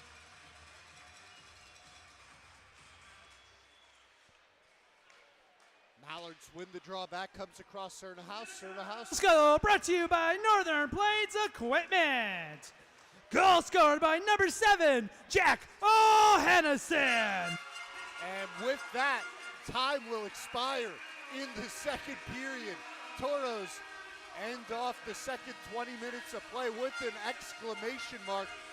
Jack Ohanneson, a missile from the left wing. Jesse Yahala and Billy Batten both pick up their 3rd assist of the game. Yeah, I mean, not much other than maybe not allowing the power play goal, but for the most part, another solid 20 minutes from the Toros. You expected some pushback coming into the period from the Mallards. You got it. You weathered the storm, and then you completely took over the period. Final shots on goal in the second, 25-10. And at one point it was 15-9. So Toros outshoot the Mallards 10-1 from that point on. Tack on 2 more goals as they pull away and really make the third period about just staying healthy and unsuspended. Yeah, and coming into this weekend, we're still just in game 1, but the concept for the Toros was there. Stay disciplined, continue to put pucks in on net, and they should be able to pick up a win. Kobe Brault is down with Ian Spencer. Assistant captain Jack Ohanneson. Jack coming off that hat trick last Saturday, adding another one. That's 4 in the last 2. What's been working for you? Just playing with a lot of confidence, and my line mates are doing a good job getting me the puck. And as we head down the home stretch here in the thick of chasing that 1 seed, what's the message in the locker room week in and week out? Just to stick to the process and just stick to our systems as well, and just keep wearing teams down and play playoff hockey a little bit early. Perfect. Appreciate your time, Jack. So that was Jack Ohanneson, and if you notice a theme with Ohannesson's interview, he likes to give credit to everyone else. Yeah, he does. I and think to his credit, he's got a couple of pretty good line mates. Jesse Uhala and Billy Batten each have 19 goals themselves. That unit, I don't know really how you focus on stopping any one member of that line. No, without a doubt. I mean, all 3 are more than capable of finding the back of the net, but more than that, they move the puck so well between each other with Batten in the middle, or Yahala in the middle. You got Batten on the left, Ohanneson on the right. It is a smooth-oiled machine with that starting line tonight for the Toros as Jack Ohanneson picks up his 21st goal of the season.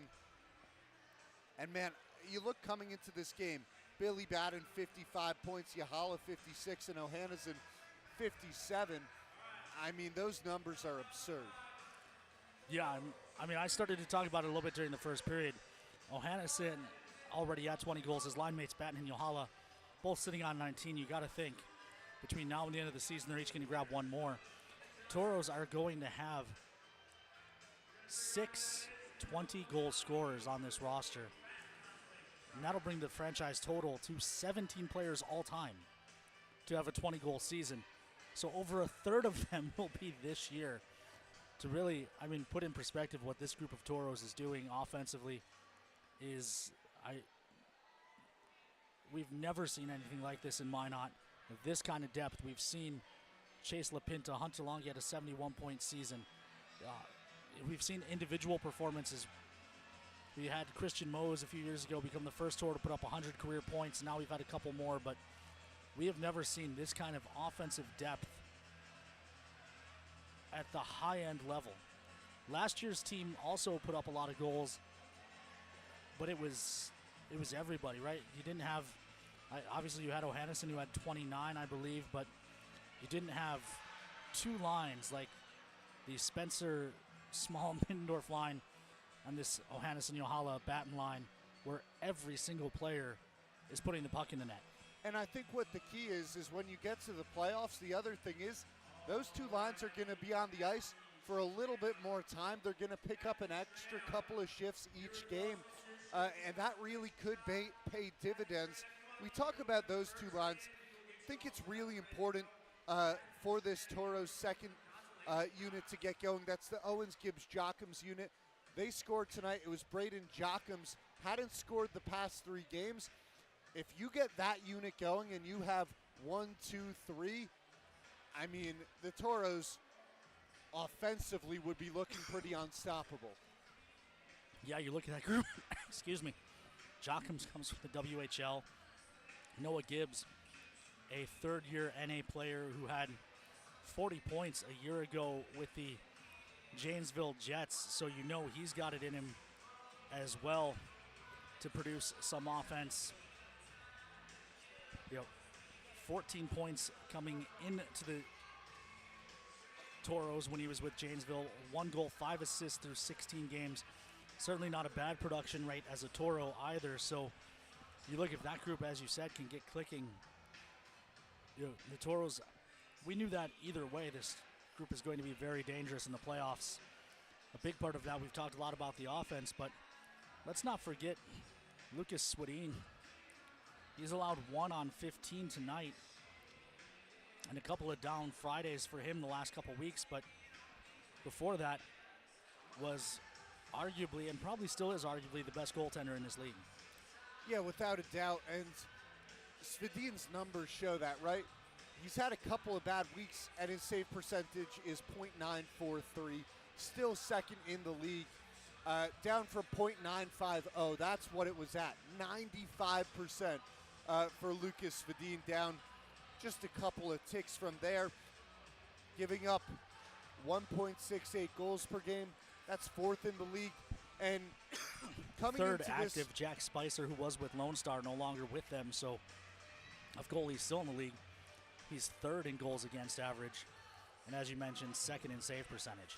And I think coming into this weekend, maybe in the past you looked at it as this could be a weekend to give an off night for Lucas Svedin, but maybe this is a weekend where you play him both nights, you get his confidence going once again. He's given up just 1 goal, and that came on a wide open opportunity for the Minnesota Mallards. So you roll out Svedin, you get him going. Next weekend against the North Iowa Bulls, that's a team that's offense has been all right, but it hasn't been up to the level of any of the top 4 teams in the NAHL.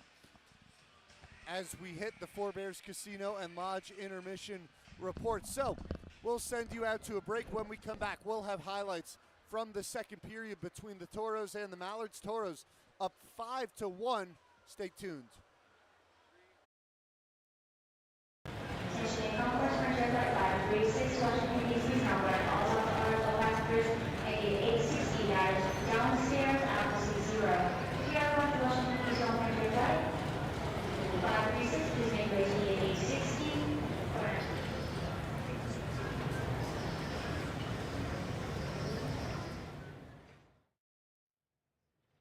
In life, there's good, better, and the best. The same theme applies for our car and light truck tires at Northwest Tire. We offer you good tires, better tires, and the best tires. Which choice is right for you? That depends on your tire performance needs and your budget. The choice is yours. Come in and talk to one of our tire experts and we'll help you decide which tire is best for you. Life is for living. And at First International Bank and Trust, we're all about living, helping your dreams come true. Because we're not just in the banking business. We're in the first home business, the community sponsorship business, the how do I make this happen business, making your banking life easy so you can focus on what matters most. First International Bank and Trust. Live first. Nicotine can harm brain development, which continues to about age 25. Know the risks. Visit ecigarettes.surgeongeneral.gov to learn more. This message is brought to you by the 1st District Health Unit and the Minotauros. No. Oh! Wait! We have an emergency fund!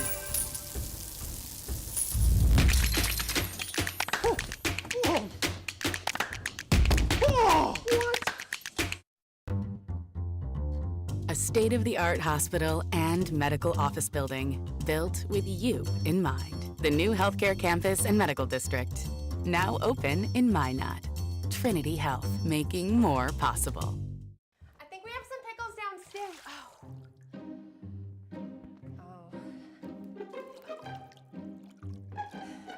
Honey, got some good news and some bad news.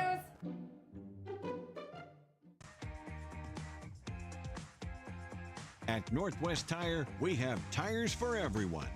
Needs tires that are reliable and safe to get her family where they need to be. Needs a tire that's heavy duty for all of his off-roading adventures. Needs tires that can get him from point A to point B. No matter what you drive or your budget. Northwest Tire keeps you rolling down the road. I've been canning my whole life. It's one of my favorite pastimes. Today I finished the raspberry jam. That's my favorite kind. Well, here, take it with you. Thanks, Grandma. Now for my prize collection. Each jar shows the year it was canned. That way I won't forget when I put it in here. Grandma, what's that? Oh. Your grandfather and I worked so hard for this. It's our life savings. In a jar? Canning is really the best way to preserve anything. It's true. The way we've always done it isn't always the best way. See how we're changing for the better at Aspire. Grandma, you can bank from your phone now. Oh, wow. Aspire Credit Union. Aspire to more. At Northwest Tire, we're part of your community, and we want you to be part of our family. We're about more than tires. We're about superior customer service to keep your vehicles and equipment safely rolling down the road. If you'd like to join a company that truly cares for our customers and employees, come work with us and become part of our growing family. Apply at nwtire.com. Northwest Tire keeps you rolling down the road. As long as you have the back of someone in the midst of an overdose, North Dakota's Good Samaritan Law has yours. Learn how to save a life at behavioralhealth.nd.gov. Opioids, fill with care. The all-new Emergency Trauma Center, built with your reassurance in mind. The new healthcare campus and medical district, now open in Minot. Trinity Health, making more possible. We often think of frontiers as pages in a history book, a time gone by. But even in this modern world, there are new frontiers to conquer. Whether you're tending the land to grow a better tomorrow or growing a business for new opportunities, the work you do powers the world. Exploring the frontier means stepping forward, shaping the future for yourself and for those around you.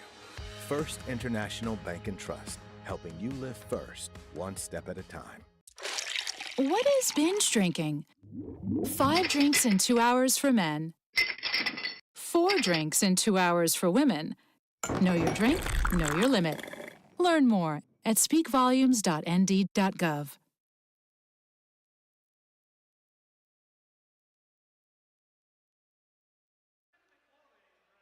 Evan Epstein back here with the Four Bears Casino and Lodge intermission report. The Minot Minotauros hold a 5-1 lead over the Minnesota Mallards. Toros getting on the board twice in the second period, but the Mallards had the period's first goal as we take a look at highlights from the last 20 minutes on the power play. Mallards able to convert as it's Faith finding the back of the net. Jacob Faith's first goal of the season. Toros had the response on the power play. It's Ian Spencer picking up the hat trick off the loose change. Couple hats flew out onto the ice. Toros weren't done there. This is a missile from Jack O'Hanison with just over 16 seconds to play in the period. O'Hanison possibly putting the icing on the cake of this game, but still a full 20 to go here at the Pepsi Rink. Toros, it's been a one-sided battle, outshooting the Mallards 40-15, 25-10 in that second period. Toros 2 for 2 on the power play. Mallards 1 for 1 on the power play. So basically, when there's been a penalty, there has been a goal that has followed. Looking at the stats for the Toros, you know Ian Spencer has 3 this game, but Jesse Ahala and Billy Batten both picking up the assists on all 3 of those goals. Yahala had the primary assist on all of those goals. Batten the secondary assist on each one of those goals.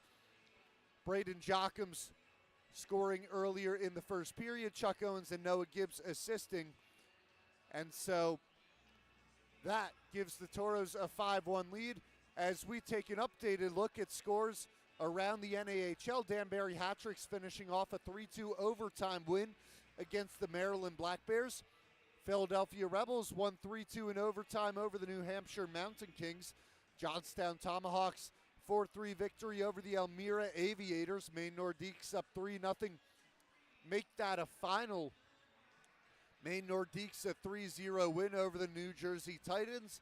In the Central Division, North Iowa Bulls up 4-2 over the Watertown Shamrocks. 7:40 to play in the third period there. Wisconsin Wendigo, 9 goals on the Chippewa Steel. Chippewa Steel with 3 as the Wendigo offense is humming.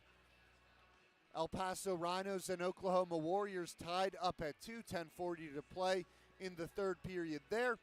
Minnesota Wilderness a 3-0 lead over the Janesville Jets, 3:23 to go in the third period. St. Cloud Norsemen have tacked on 2 in the third.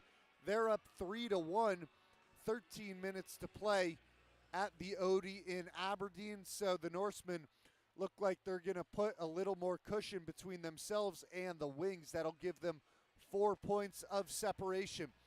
The Austin Bruins have put one on the board. They trail the Bismarck Bobcats 2-1. 17:25 to go in period number 3 there, as we'll send you down to the ice. Shooting for $291. And she said, as loud as they can. You're shooting that way. All right. Go for it, Kathy. You got it.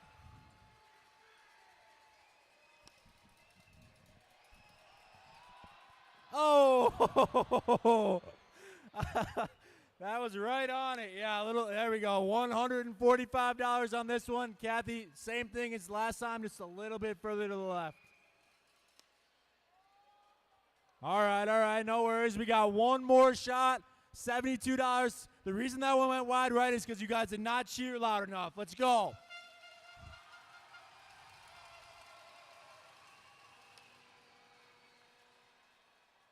Woo, that was close. Right on it, Kathy. Thank you so much. You're still coming out a winner. You got an oil change from our friends at Trusted Tire and Auto. Thanks again for playing. Man, that first shot looked close. It did. I thought that was going in. Just a few minutes away from puck drop in the third period between the Toros and the Mallards as we finish up the Four Bears Casino and Lodge intermission report. The first 40 minutes have been all Toros to start this game. Toros up 5-1. Ian Spencer has already completed the hat trick. Jack O'Hanison following up his hat trick with a goal of his own this game, and Braden Jockums getting on the board back in the first period. Yeah, Spencer a whole 20 minutes to try and become the first Toro to ever post 4 goals in a game. We'll see if he can get that done. Otherwise, I wouldn't expect a whole lot of drama over the final 20. Yeah, at this point, the main question seems, what will the number be at the end of the night? As the Toros controlled the puck in the Minnesota Mallard zone for pretty much that entire period, with the exception of when they were on the penalty kill. A few more social media check-ins. The Ramirez family tuned in from Pittsburgh. Tanya Shaw-Canaro from here at the Pepsi. The Thompsons are in Florida. And MJ's tuned in from Omaha.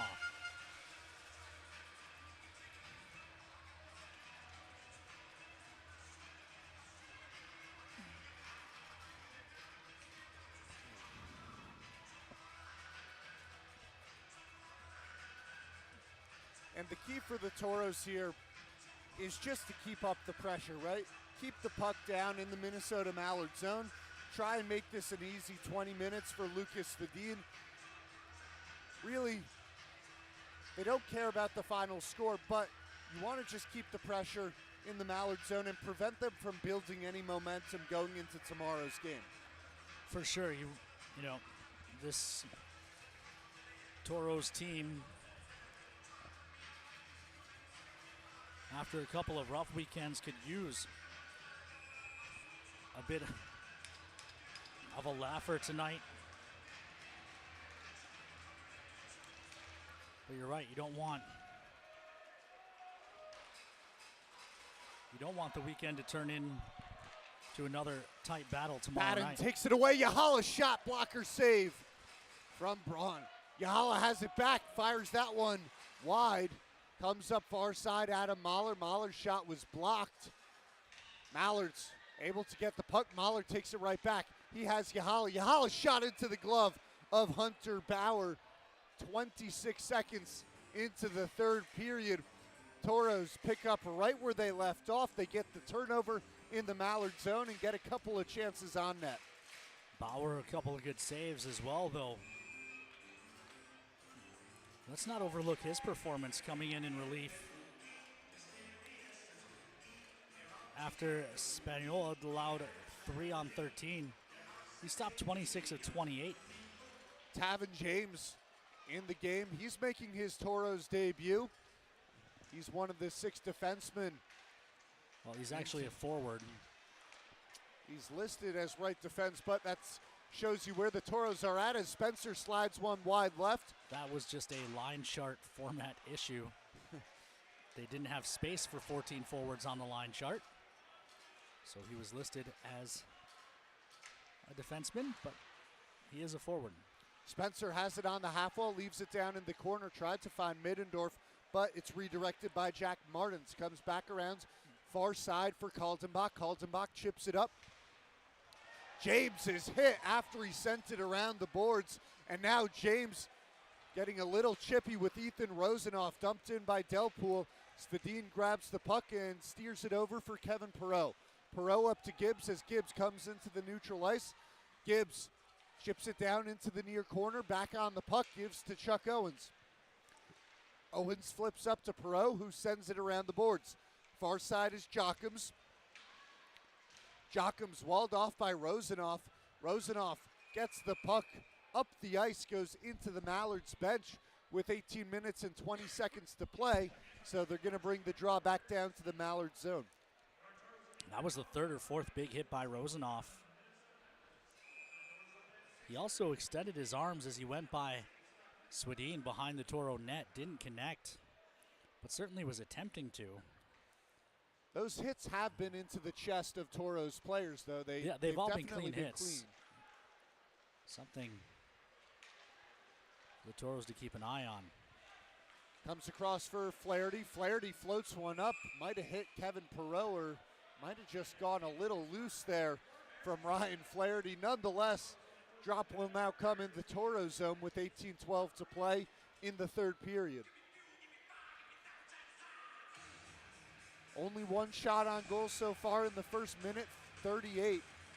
Minute 48, poor math on my end, belongs to the Toros. Sidarovich and Chuck Owens in the circle to the left of Lucas Fedin.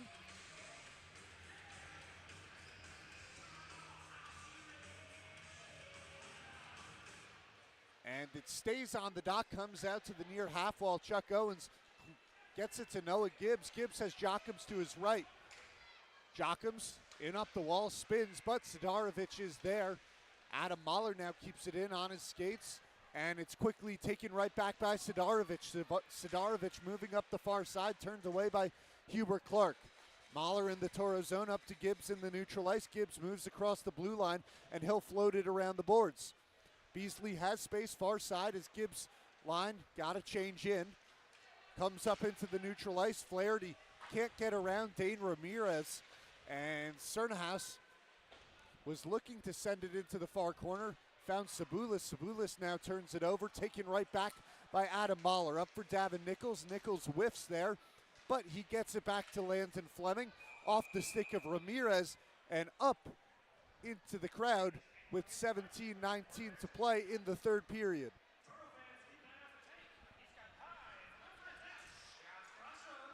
Puck tipped up and out of play. Hopefully everyone over there okay.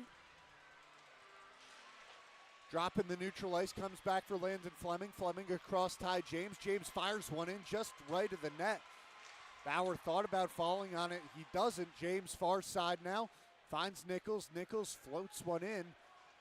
Sabulis and Cernahis were tied up. Comes for McDonald, who's shoved down by Landon Fleming. Or McDonald now fires it around the boards. That was Rosenoff. It's Emerson as it comes beyond the goal line into Toro zone. Penalty coming. It'll be against the Mallards. They chop the stick out of the hands of Landon Fleming. It'll be it's Will McDonald. Will McDonald who will sit for the slash.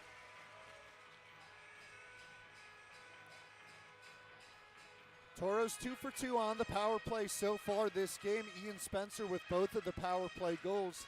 Perhaps an opportunity for him to pick up number 4.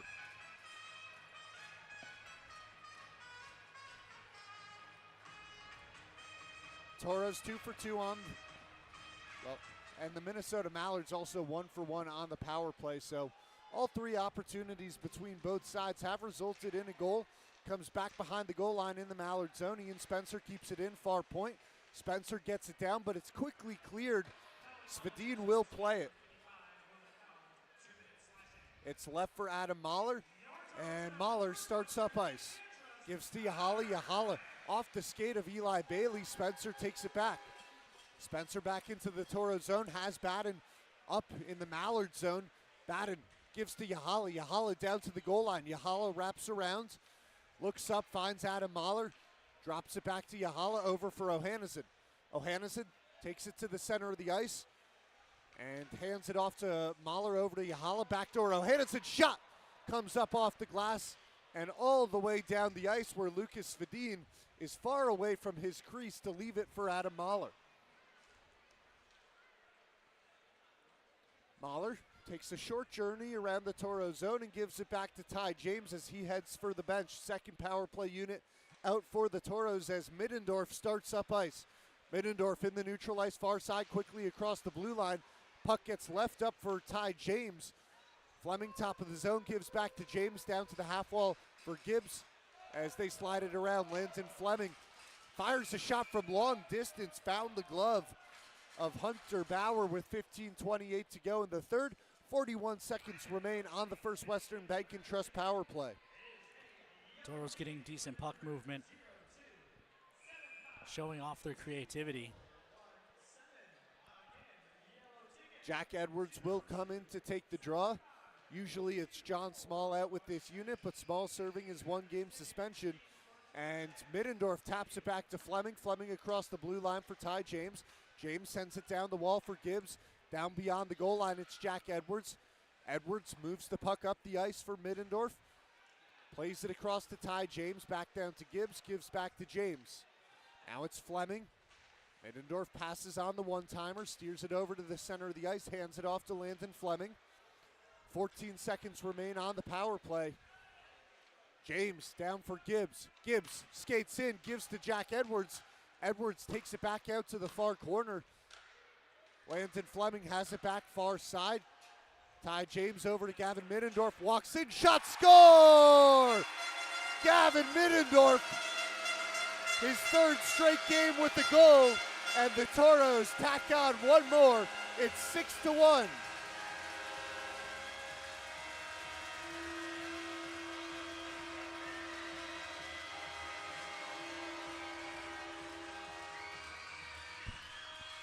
Middendorf had all kinds of time and space.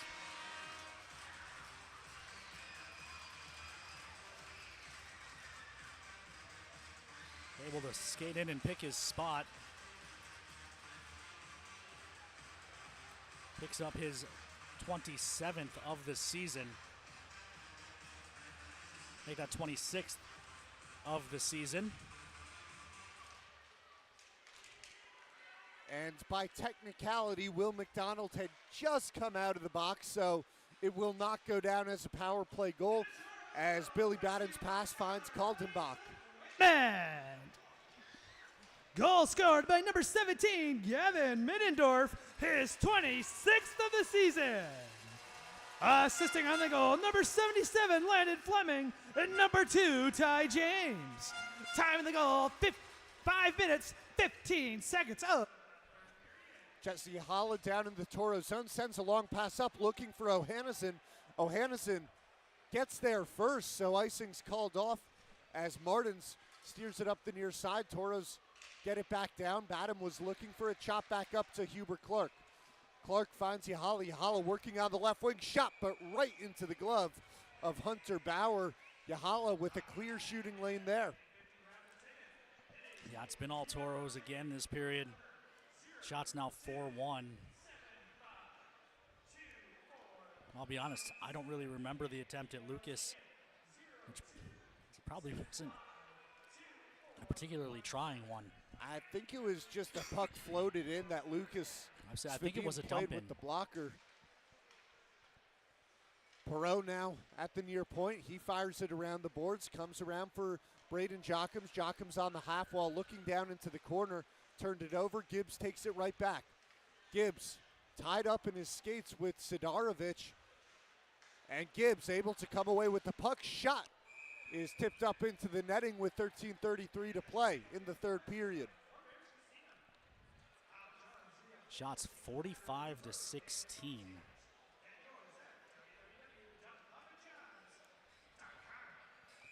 Feel pretty confident in the over on shot differential at this point.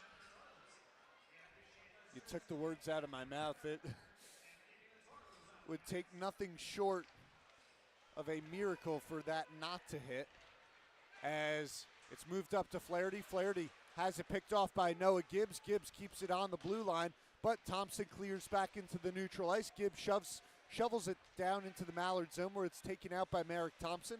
Thompson retreats momentarily and now starts up ice. Thompson across the blue line far side, trying to drive in on net, instead wraps around. Gibbs comes away with the puck 2-on-2. Gibbs switches with Jockums. Now Owens gets there, comes off the stick of Owens, who swats it around. Gibbs down to the puck, leaves it for Braden Jockums. Jockums in the far corner, getting worked on by Tsernahis. Given to Owens. Owens fires one off the skate of Landon Fleming. Fleming loses it as Sidarovich takes it up, but it's kept in far point and shoveled down around the boards by Chuck Owens. Dane Ramirez and his unit now out on the ice as Ramirez is tied up on the near side, comes around far side now for Drew Beasley. Beasley up into the neutral ice where he had his pocket picked. As Landon Fleming comes near side, Fleming will float one into the glove of Bauer, who's forced to cover it up as Tavin James was bearing down on net. And for Cody Campbell, this is kind of a free opportunity to get a look at Tavin James and what he has to offer. Yeah, one of the players on the Toros affiliate list. He can play up to 10 games down the stretch here. Tonight is first.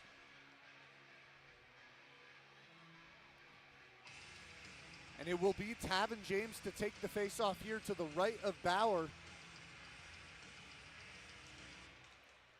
Mallards win it back, but Nichols almost had a lane there. Kaldenbach back behind the net of Bauer. Kaldenbach able to find Martins. Martins looks up the ice all the way down for Lucas Svedin. Svedin lost it momentarily. Now he'll send it up the near side. Ramirez working past Martins, goes up into the skates of Nichols, where Tavin James takes it but loses it. Sent around far side by Bo, taken by Adam Mahler in the far corner. Mahler working back behind the goal line, gives to James. James up the ice for Dane Ramirez. Ramirez centers a pass, went off Adam Mahler, taken by James. James had his pocket picked by Brothers, who gets it into the neutral ice. Perot sends it across Adam Mahler. Mahler flips it up into the air and down into the near corner. Off the stick of Brothers and up into the neutral ice. Edwards sends it back for Landon Fleming. And Fleming now starts up the ice as the Toros making some changes. It's Ty James. James sweeps it around the boards. Jacob Faith plays it. Took a weird hop out into the neutral ice as Ethan Rosenoff works into the Toro zone. Rosenoff hits the deck. Svedin forced to grab the puck and fall on it as Rosenoff was bearing down. Rosenoff a little frustrated with the officials, wanted perhaps a trip. 11:02 left to go here in period number 3. Of course, 11:02 makes me think of November 2nd, 2016. That's when the Cubs won the World Series. Or former Toro forward Austin Dahlemer, born on November 2nd. Suppose I should also mention my mom, born on November 2nd. Not the same year as Austin Dahlemer. Well, gotta be honest, Ken, I had no idea where you were going with that one, but seems like November 2nd in a couple of random places has had an impact in your life. Yeah. Comes back in the Toro zone. Quick shot saved from Svedin. Rebound was right to Rosenoff, but he couldn't handle a bouncing puck. 3-on-2 for the Toros the other way. Spencer on the left wing, fires one. Comes around far side for Ty James, gives to Jack Edwards, top of the zone. Edwards sends it down into the near corner, comes around behind the cage. Wrapped up the near side, Benjamin Tauscher's there. Fleming able to apply pressure, but the Mallards chip the puck down the ice. Svedin will let it float beyond the goal line. Icing is called, brought to you by Minot's Finest Collision Center. Comes with 10:29 to go in the third period. It's the first icing we've had in quite a while. It is. Toros still at home next weekend as well. The North Iowa Bulls come to town. Toros will be wearing green St. Patrick's Day jerseys. You may have seen Kobe wearing one on the bench. Sebastian absolutely nailed it with the excuse me, with the design. No surprise there. And they're telling Deke Davidson, are they sending him? I'm assuming sent to the off bench. The icing he tried to change. Clark gives to Mahler across the blue line. Mahler down to Batten, who spins in the corner. Batten has it taken away as Rosenoff has space on the far side. Rosenoff sends it up into the air. Svedin catches it and is forced to hold on to it as Rosenoff was bearing down on net. Adam Mahler and Rosenoff getting into it a little bit there after the whistle. Mahler with the first hit on Rosenoff, and Rosenoff then wanted another piece of Adam Mahler. Bad life plan there. We've seen Adam Mahler fight a few times. It's never gone well for the opponent. Mallards already trail 1-0 in the fight department tonight. Dane Ramirez just a couple minutes into this game, clobbering Benjamin Tauscher. Yahala gets it straight back to the boards. Applying pressure is Flaherty. Comes around on the half wall where it's tapped back down by Merrick Thompson. Hubert Clark has space near side. Clark sends it up for Batten. Batten steers it down into the Mallard zone. Comes in on net. O'Hannesson goes up behind the net. O'Hannesson didn't have space. Centering pass for Batten. Loose out in front as it comes to the near side. Yahala gives to Clark. Clark inside. O'Hannesson shot save made. Comes out far side. Jack O'Hannesson, 2 chances right in front of Bauer. Billy Batten takes the puck away. Batten now hits the deck. Hubert Clark wanted a call. Puck pinballs up for Jack O'Hannesson, who retreats into the neutral ice. We've seen some sloppy play and sloppy stick work from both sides this game. A little more on the side of the Minnesota Mallards. I think at this point, the official just trying to keep this game moving. A 6-1 score. I think unless it costs a real scoring chance, we're not going to see any more penalties called unless it veers into dangerous territory. Well, we hope our men in the penalty box are all right, as I can't quite tell who that is, but that caught the back of one of our volunteers. Looks like everyone's all right.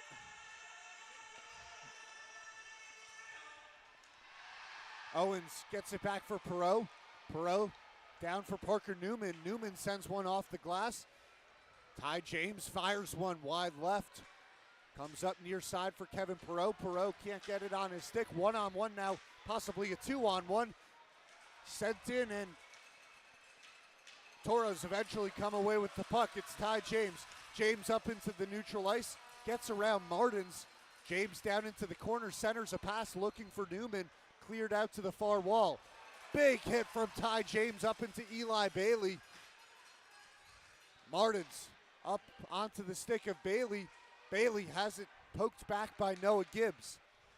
Kaldenbach off the stick of Newman.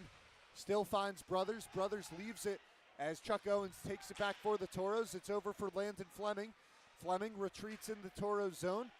Ian Spencer sends a pass up into the neutral ice, put down by Newman. In for Chuck Owens on the right wing. Owens turned off to the wall. He'll wrap it around the boards. Newman has positioning on the puck, but he couldn't find it. Martins and Newman fall down to the ice as Spencer comes in to help out. Fleming, top of the zone, sends one through traffic wide left. Clark skates in, fires one off of Jules Delpool. And now it's cleared out to neutral, where Middendorf will take it back for the Toros. Fleming across the blue line near side. Fleming fires, save made by Bauer. Fleming and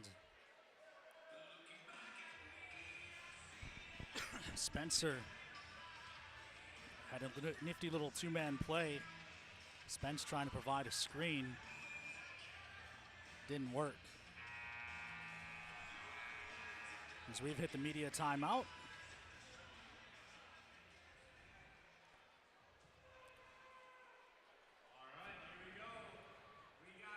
Rolls, shake it up, shake off. Don't go yet, man. We got some brothers going at it. We got Coulter, we got Ryder, we got a free milkshake from Kroll's on the line. Josh, go ahead, cue that music. Boys, the floor is yours. I say I'm too late. Got nothing in my brain. That's what people say. That's what people say. I go on too many dates.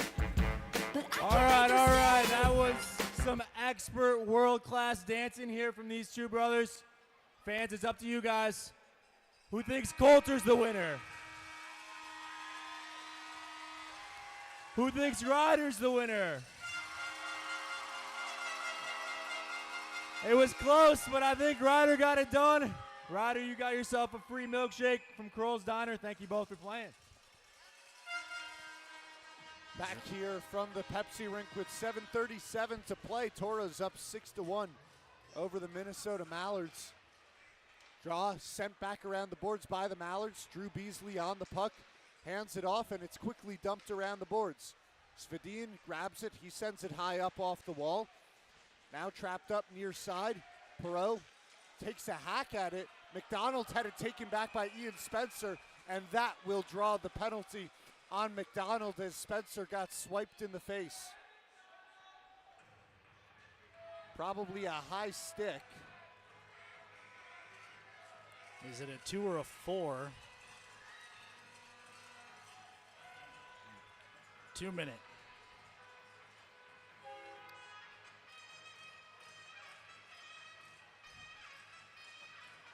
Spencer making his case for 4, it looks like. I think in a 6-1 game with 7:20 to play, probably not going to get that extra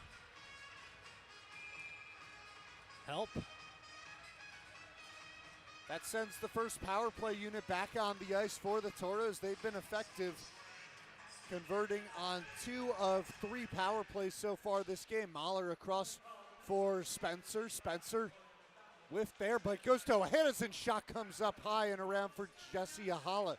Yahala far side, down to the goal line, batting, gives it right back to Yahala. Over for Johannesson, taps up top. Mahler, one-timer into the glove of Hunter Bauer. Shots on goal now favor the Toros by 31, 49-18. That's a lot. I know I'm supposed to provide some sort of analysis, but it's a lot. 31 could be your total shots on goal for a game. That's how many more shots on goal the Toros have than the Mallards. Comes out toward the center of the ice, batting, gives to Mahler. Mahler over for Spencer. Spencer sends one through traffic, turned away, and Brothers clears down the ice. Svedin will play. 35 seconds have transpired on the first Western Bank and Trust power play. Up far side, it's Johannesson. Johannesson leaves it back for Adam Mahler. Toros wait for Mahler to cross the blue line. Now they enter. Right side, Johannesson dumps it back for Spencer. Right back down on the half wall for Johannesson.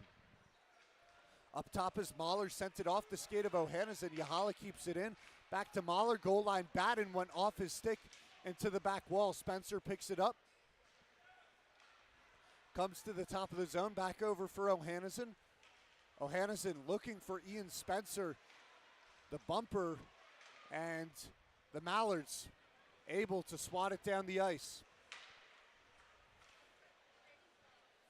Toros, I don't know if they were trying to feed Spencer to get him 4. If they were just seeing how it Landon Fleming forgot the puck there. But no worry as Middendorf starts up ice. Tyler Ebner laughing on the bench. You can do that when you're up 6-1. Fleming now across for Ty James. James down to Middendorf. Middendorf lost it momentarily. Steers it back to James, across for Fleming. Right back to James. Now it's Fleming again. Fleming inside Middendorf. Backdoor Gibbs. Shot. Comes beyond the goal line. Centering pass given from Edwards. And it's cleared as Landon Fleming was forced back into neutral. Fleming now in on the right side. He whiffed on the shot. Middendorf takes over. Middendorf down beyond the goal line. Floats free to Jack Edwards as the Mallards have come full strength. Gibbs takes a hack at it. Comes out to the far corner. Kaldenbach sends it back. Merrick Thompson gives it right back to Kaldenbach in the far corner of the Mallard zone. Kaldenbach still retreating away from Jack Edwards. Now Ramirez comes to apply pressure, takes it away. Sabulis chips it up into the air. McDonald smacks it down. Comes back for Jack Edwards. Edwards in front, trying to find Sabulis. Up for Kevin Perot. Perot shot wide right. Adam Mahler there at the far point. Finds Ramirez. Over for Perot. Shot is squeezed into the body by Hunter Bauer. 4:28 to go. And some more chippiness, this time between Leo Sabulis and Merrick Thompson. No reason for the Toros to get involved in that.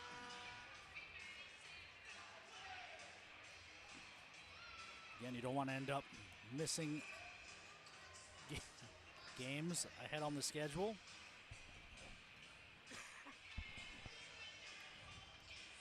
Ken, I know you have a long list of records down there. Do you have one for biggest shot differential? I don't have biggest shot differential. I can tell you the most shots. Out in front, Tavin James had a chance. Floats back down into the far corner. Sorry, Ken, continue. No, I'd say most saves an opponent has made against the Toros was 59. James puts it down. Good stick work there as he wraps around to the far side. James center of the ice. Shot, kick, save made from Hunter Bauer. Karams to the far corner. Now it's Jacob Smith steering it into the slot. Dangerous spot, but no one there for the Toros. Perreault takes a hack looking for Dane Ramirez. Back and forth in the neutral ices. We've seen a lot of that this game. James takes it behind the net as Svedin leaves it into the near corner for Perreault. Perreault now starts up the ice. Off the stick of Tavin James, who will head for the bench. Toro's going to get a full change in. Jochim's unit out on the ice. It's Cernahis down in the Mallard zone. Cernahis up looking for Flaherty. Flaherty couldn't keep it. Tobias Faith now moving away from trouble in the neutral ice. Back to Cernahis. Slides it across for Thompson. Thompson in the Mallard zone. 3 minutes and 4 seconds to play. Up into the neutral ice. Now it's Faith across the blue line. Right side comes into the near corner. Spun back up for Tobias Faith. And Faith shovels it down to the corner once again. Good stick work from Newman to find Gibbs. Gibbs gets it into the neutral ice. And it's free now for Newman. An offside play. But I misspoke. It was 57 was the most saves made by an opponent against the Toros. That was Dylan Johnson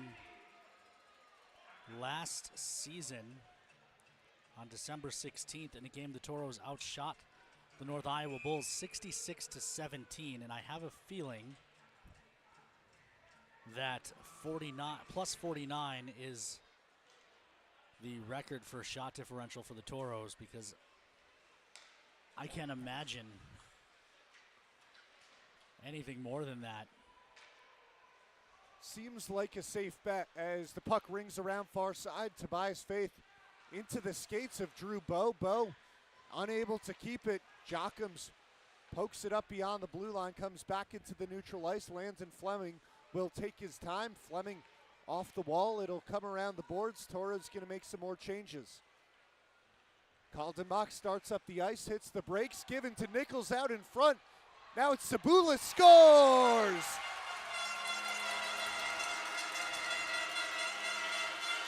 Leo Sabulis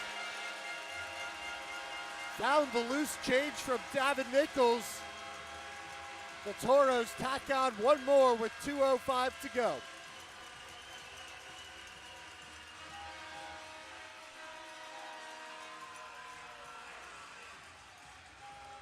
Nifty finish with the backhand for Sabulis.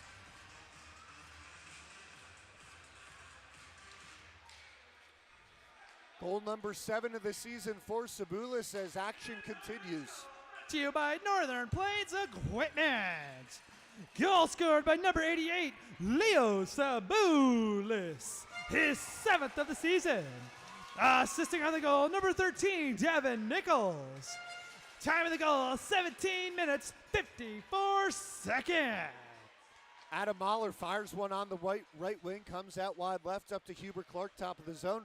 Clark sends it around the boards. Sabulis has it now far side. Steers it up to Adam Mahler.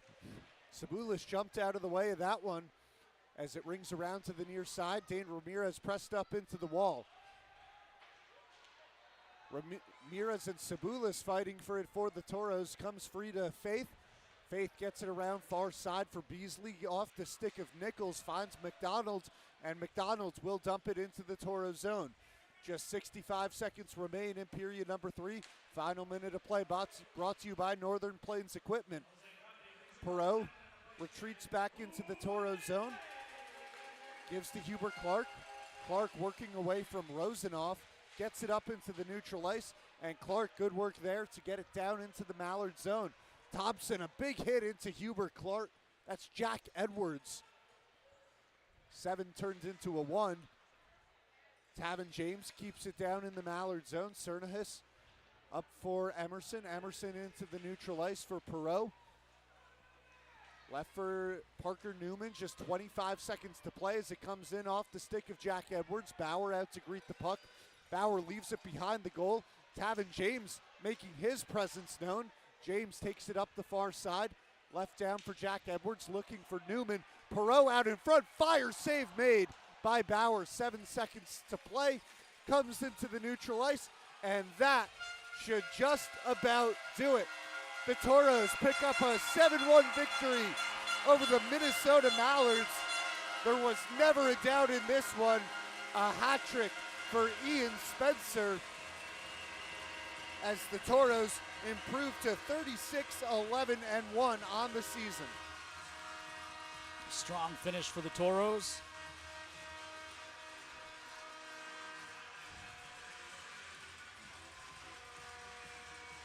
Complete effort.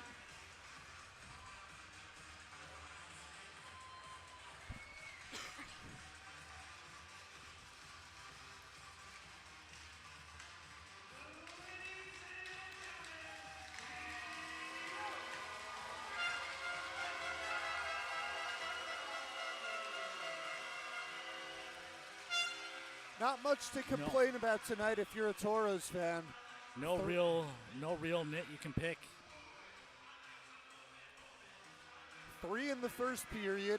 You give up 1 on the power play.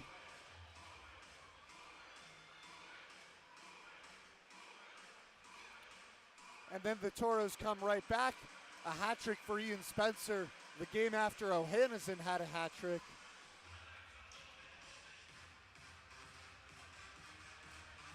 As we await the 3 stars of the game. News in the Central Division, Bismarck Bobcats finished off a 4-1 victory over the Austin Bruins. So the Toros pick up 2 on the Bruins, stay 1 point back of the Cats. As we take a listen to the 3 stars of the game. Jesse Uhala.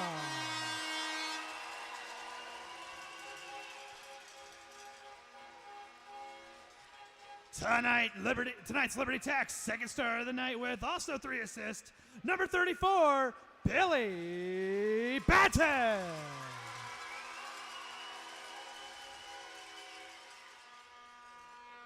And tonight's Liberty Tax first star of the game with the hat trick, number 23, Ian Spencer.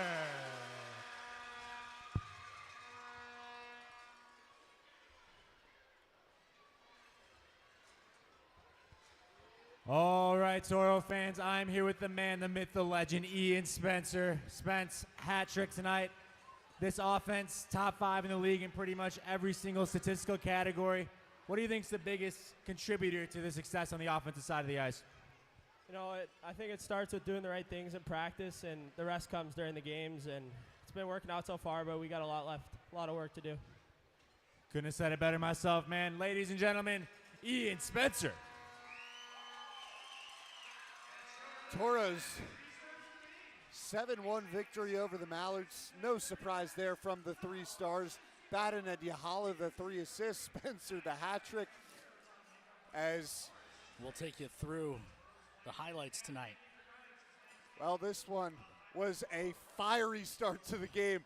Dane Ramirez pummeling Benjamin Tauscher. Definitely a fun start to the game there. Here's Ian Spencer's first goal of the night off the back glass. I'm not sure if we ever determined. The defenseman and then went in. So it did hit Sidarovich. This is Chuck Owens feeding Braden Jockums out in the slot. Jockums instantaneously taking it over it was Zane Spaniel to start the game. Here's Spencer's second goal, cleaning up on the power play, as that would give the Toros a 3-0 lead. Here in the second period, it was the Mallards to strike first on the power play of their own. Jacob Faith, his first goal of the season. A real good shot by Faith. put it in a tough spot for Swedes to get to. But Toros came roaring back. Spence is second of the night. That was his third of the night off the rebound. yep. That was the hat trick as the Toros weren't done there. Time ticking down in the second. Ohanesen, a missile up into the top of the net, took it far side over Hunter Bauer. And Toros decided to add on a couple in the third period. It's Gavin Middendorf skating in with space on the left side just after the Mallards had come full strength. That made it 6-1. And then the late turnover created by Nichols. Sabulis with the finish. 7-1 final. As you mentioned, the Bobcats get the win. They go to 74 points. Toros go to 73. The Bruins stay at 71. Big key there. Even now, if the Bruins win the game they have in hand, they'd still be tied with the Toros. Toros have 3 more wins than the Bruins. So the first tiebreaker is total wins. The Toros will have that tiebreaker. So as long as the Toros can keep pace with the Bruins the rest of the way, the Toros will finish ahead of them. Yeah, and that partially due to the fact 5 overtime or shootout losses for the Austin Bruins. So they picked up that extra point on a handful of occasions, but that hurts them on the tiebreaker there. As we'll pay off some forebears over-unders. Ken, we both nailed it before the game. Over 3.5 Toros goals, under 2.5 Mallards goals, and well I'll pull over up the number, but the goal on shot differential. 35.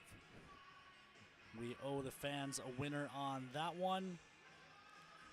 It 54-19 was on shots on goal. Michelle Johnson picks up the Forebears over-under prize, and McDonald's Toros Trivia coming into tonight's game, who was the Toros leader at +7 against the Mallards. The correct answer, you had it right in the pregame show, it was John Small. Our winner there, Caitlin Procopio. Caitlin Procopio had the correct answer there. But all around, a good night for the Toros. Need to finish the sweep tomorrow night. Not sure who you're rooting for tomorrow night, if it's Austin or Bismarck. I mean, if Austin gets the win and the Toros get the win, the Toros could jump back into first place. But you also wouldn't mind seeing Austin start to fall out of it a little bit. Evan, your thoughts? 60 minutes. That's what you're rooting for. 6 one way, half a dozen the other. It really doesn't matter as long as neither side picks up that extra point, right? There's benefits each way. If the Toros get a 4-point lead on the Austin Bruins, you still have 2 games left against the Bismarck Bobcats, so you control your destiny there. Or if they move up into first place, I mean, are you really going to complain about that? Yeah, I mean, as long as the Toros keep winning, I guess there's no bad outcome other than a 3-point game. But tomorrow night, Toros got to take care of business themselves. A chance to sweep the season series against the Minnesota Mallards. Any final thoughts, Evan? Yeah, this was an all-around complete performance from the Toros tonight. 3 goals in the first period, an Ian Spencer hat trick, a fun one for the fans. I think we've covered it. There's nothing to complain about if you're Cody Campbell or the Toros. The mission is to come out tomorrow and replicate this performance. All right, well, I'll let you close us out then. All right, well, for Ken Oda, I'm Evan Epstein. Kobe Brault down on the ice, and countless people behind the scenes able to put this production on here from the Pepsi rink at Mesa Arena. We'll be back 7:35 p.m. Puck drop tomorrow night for Game 2 between the Minot Minotauros and the Minnesota Mallards. Toros, a 7-1 victory.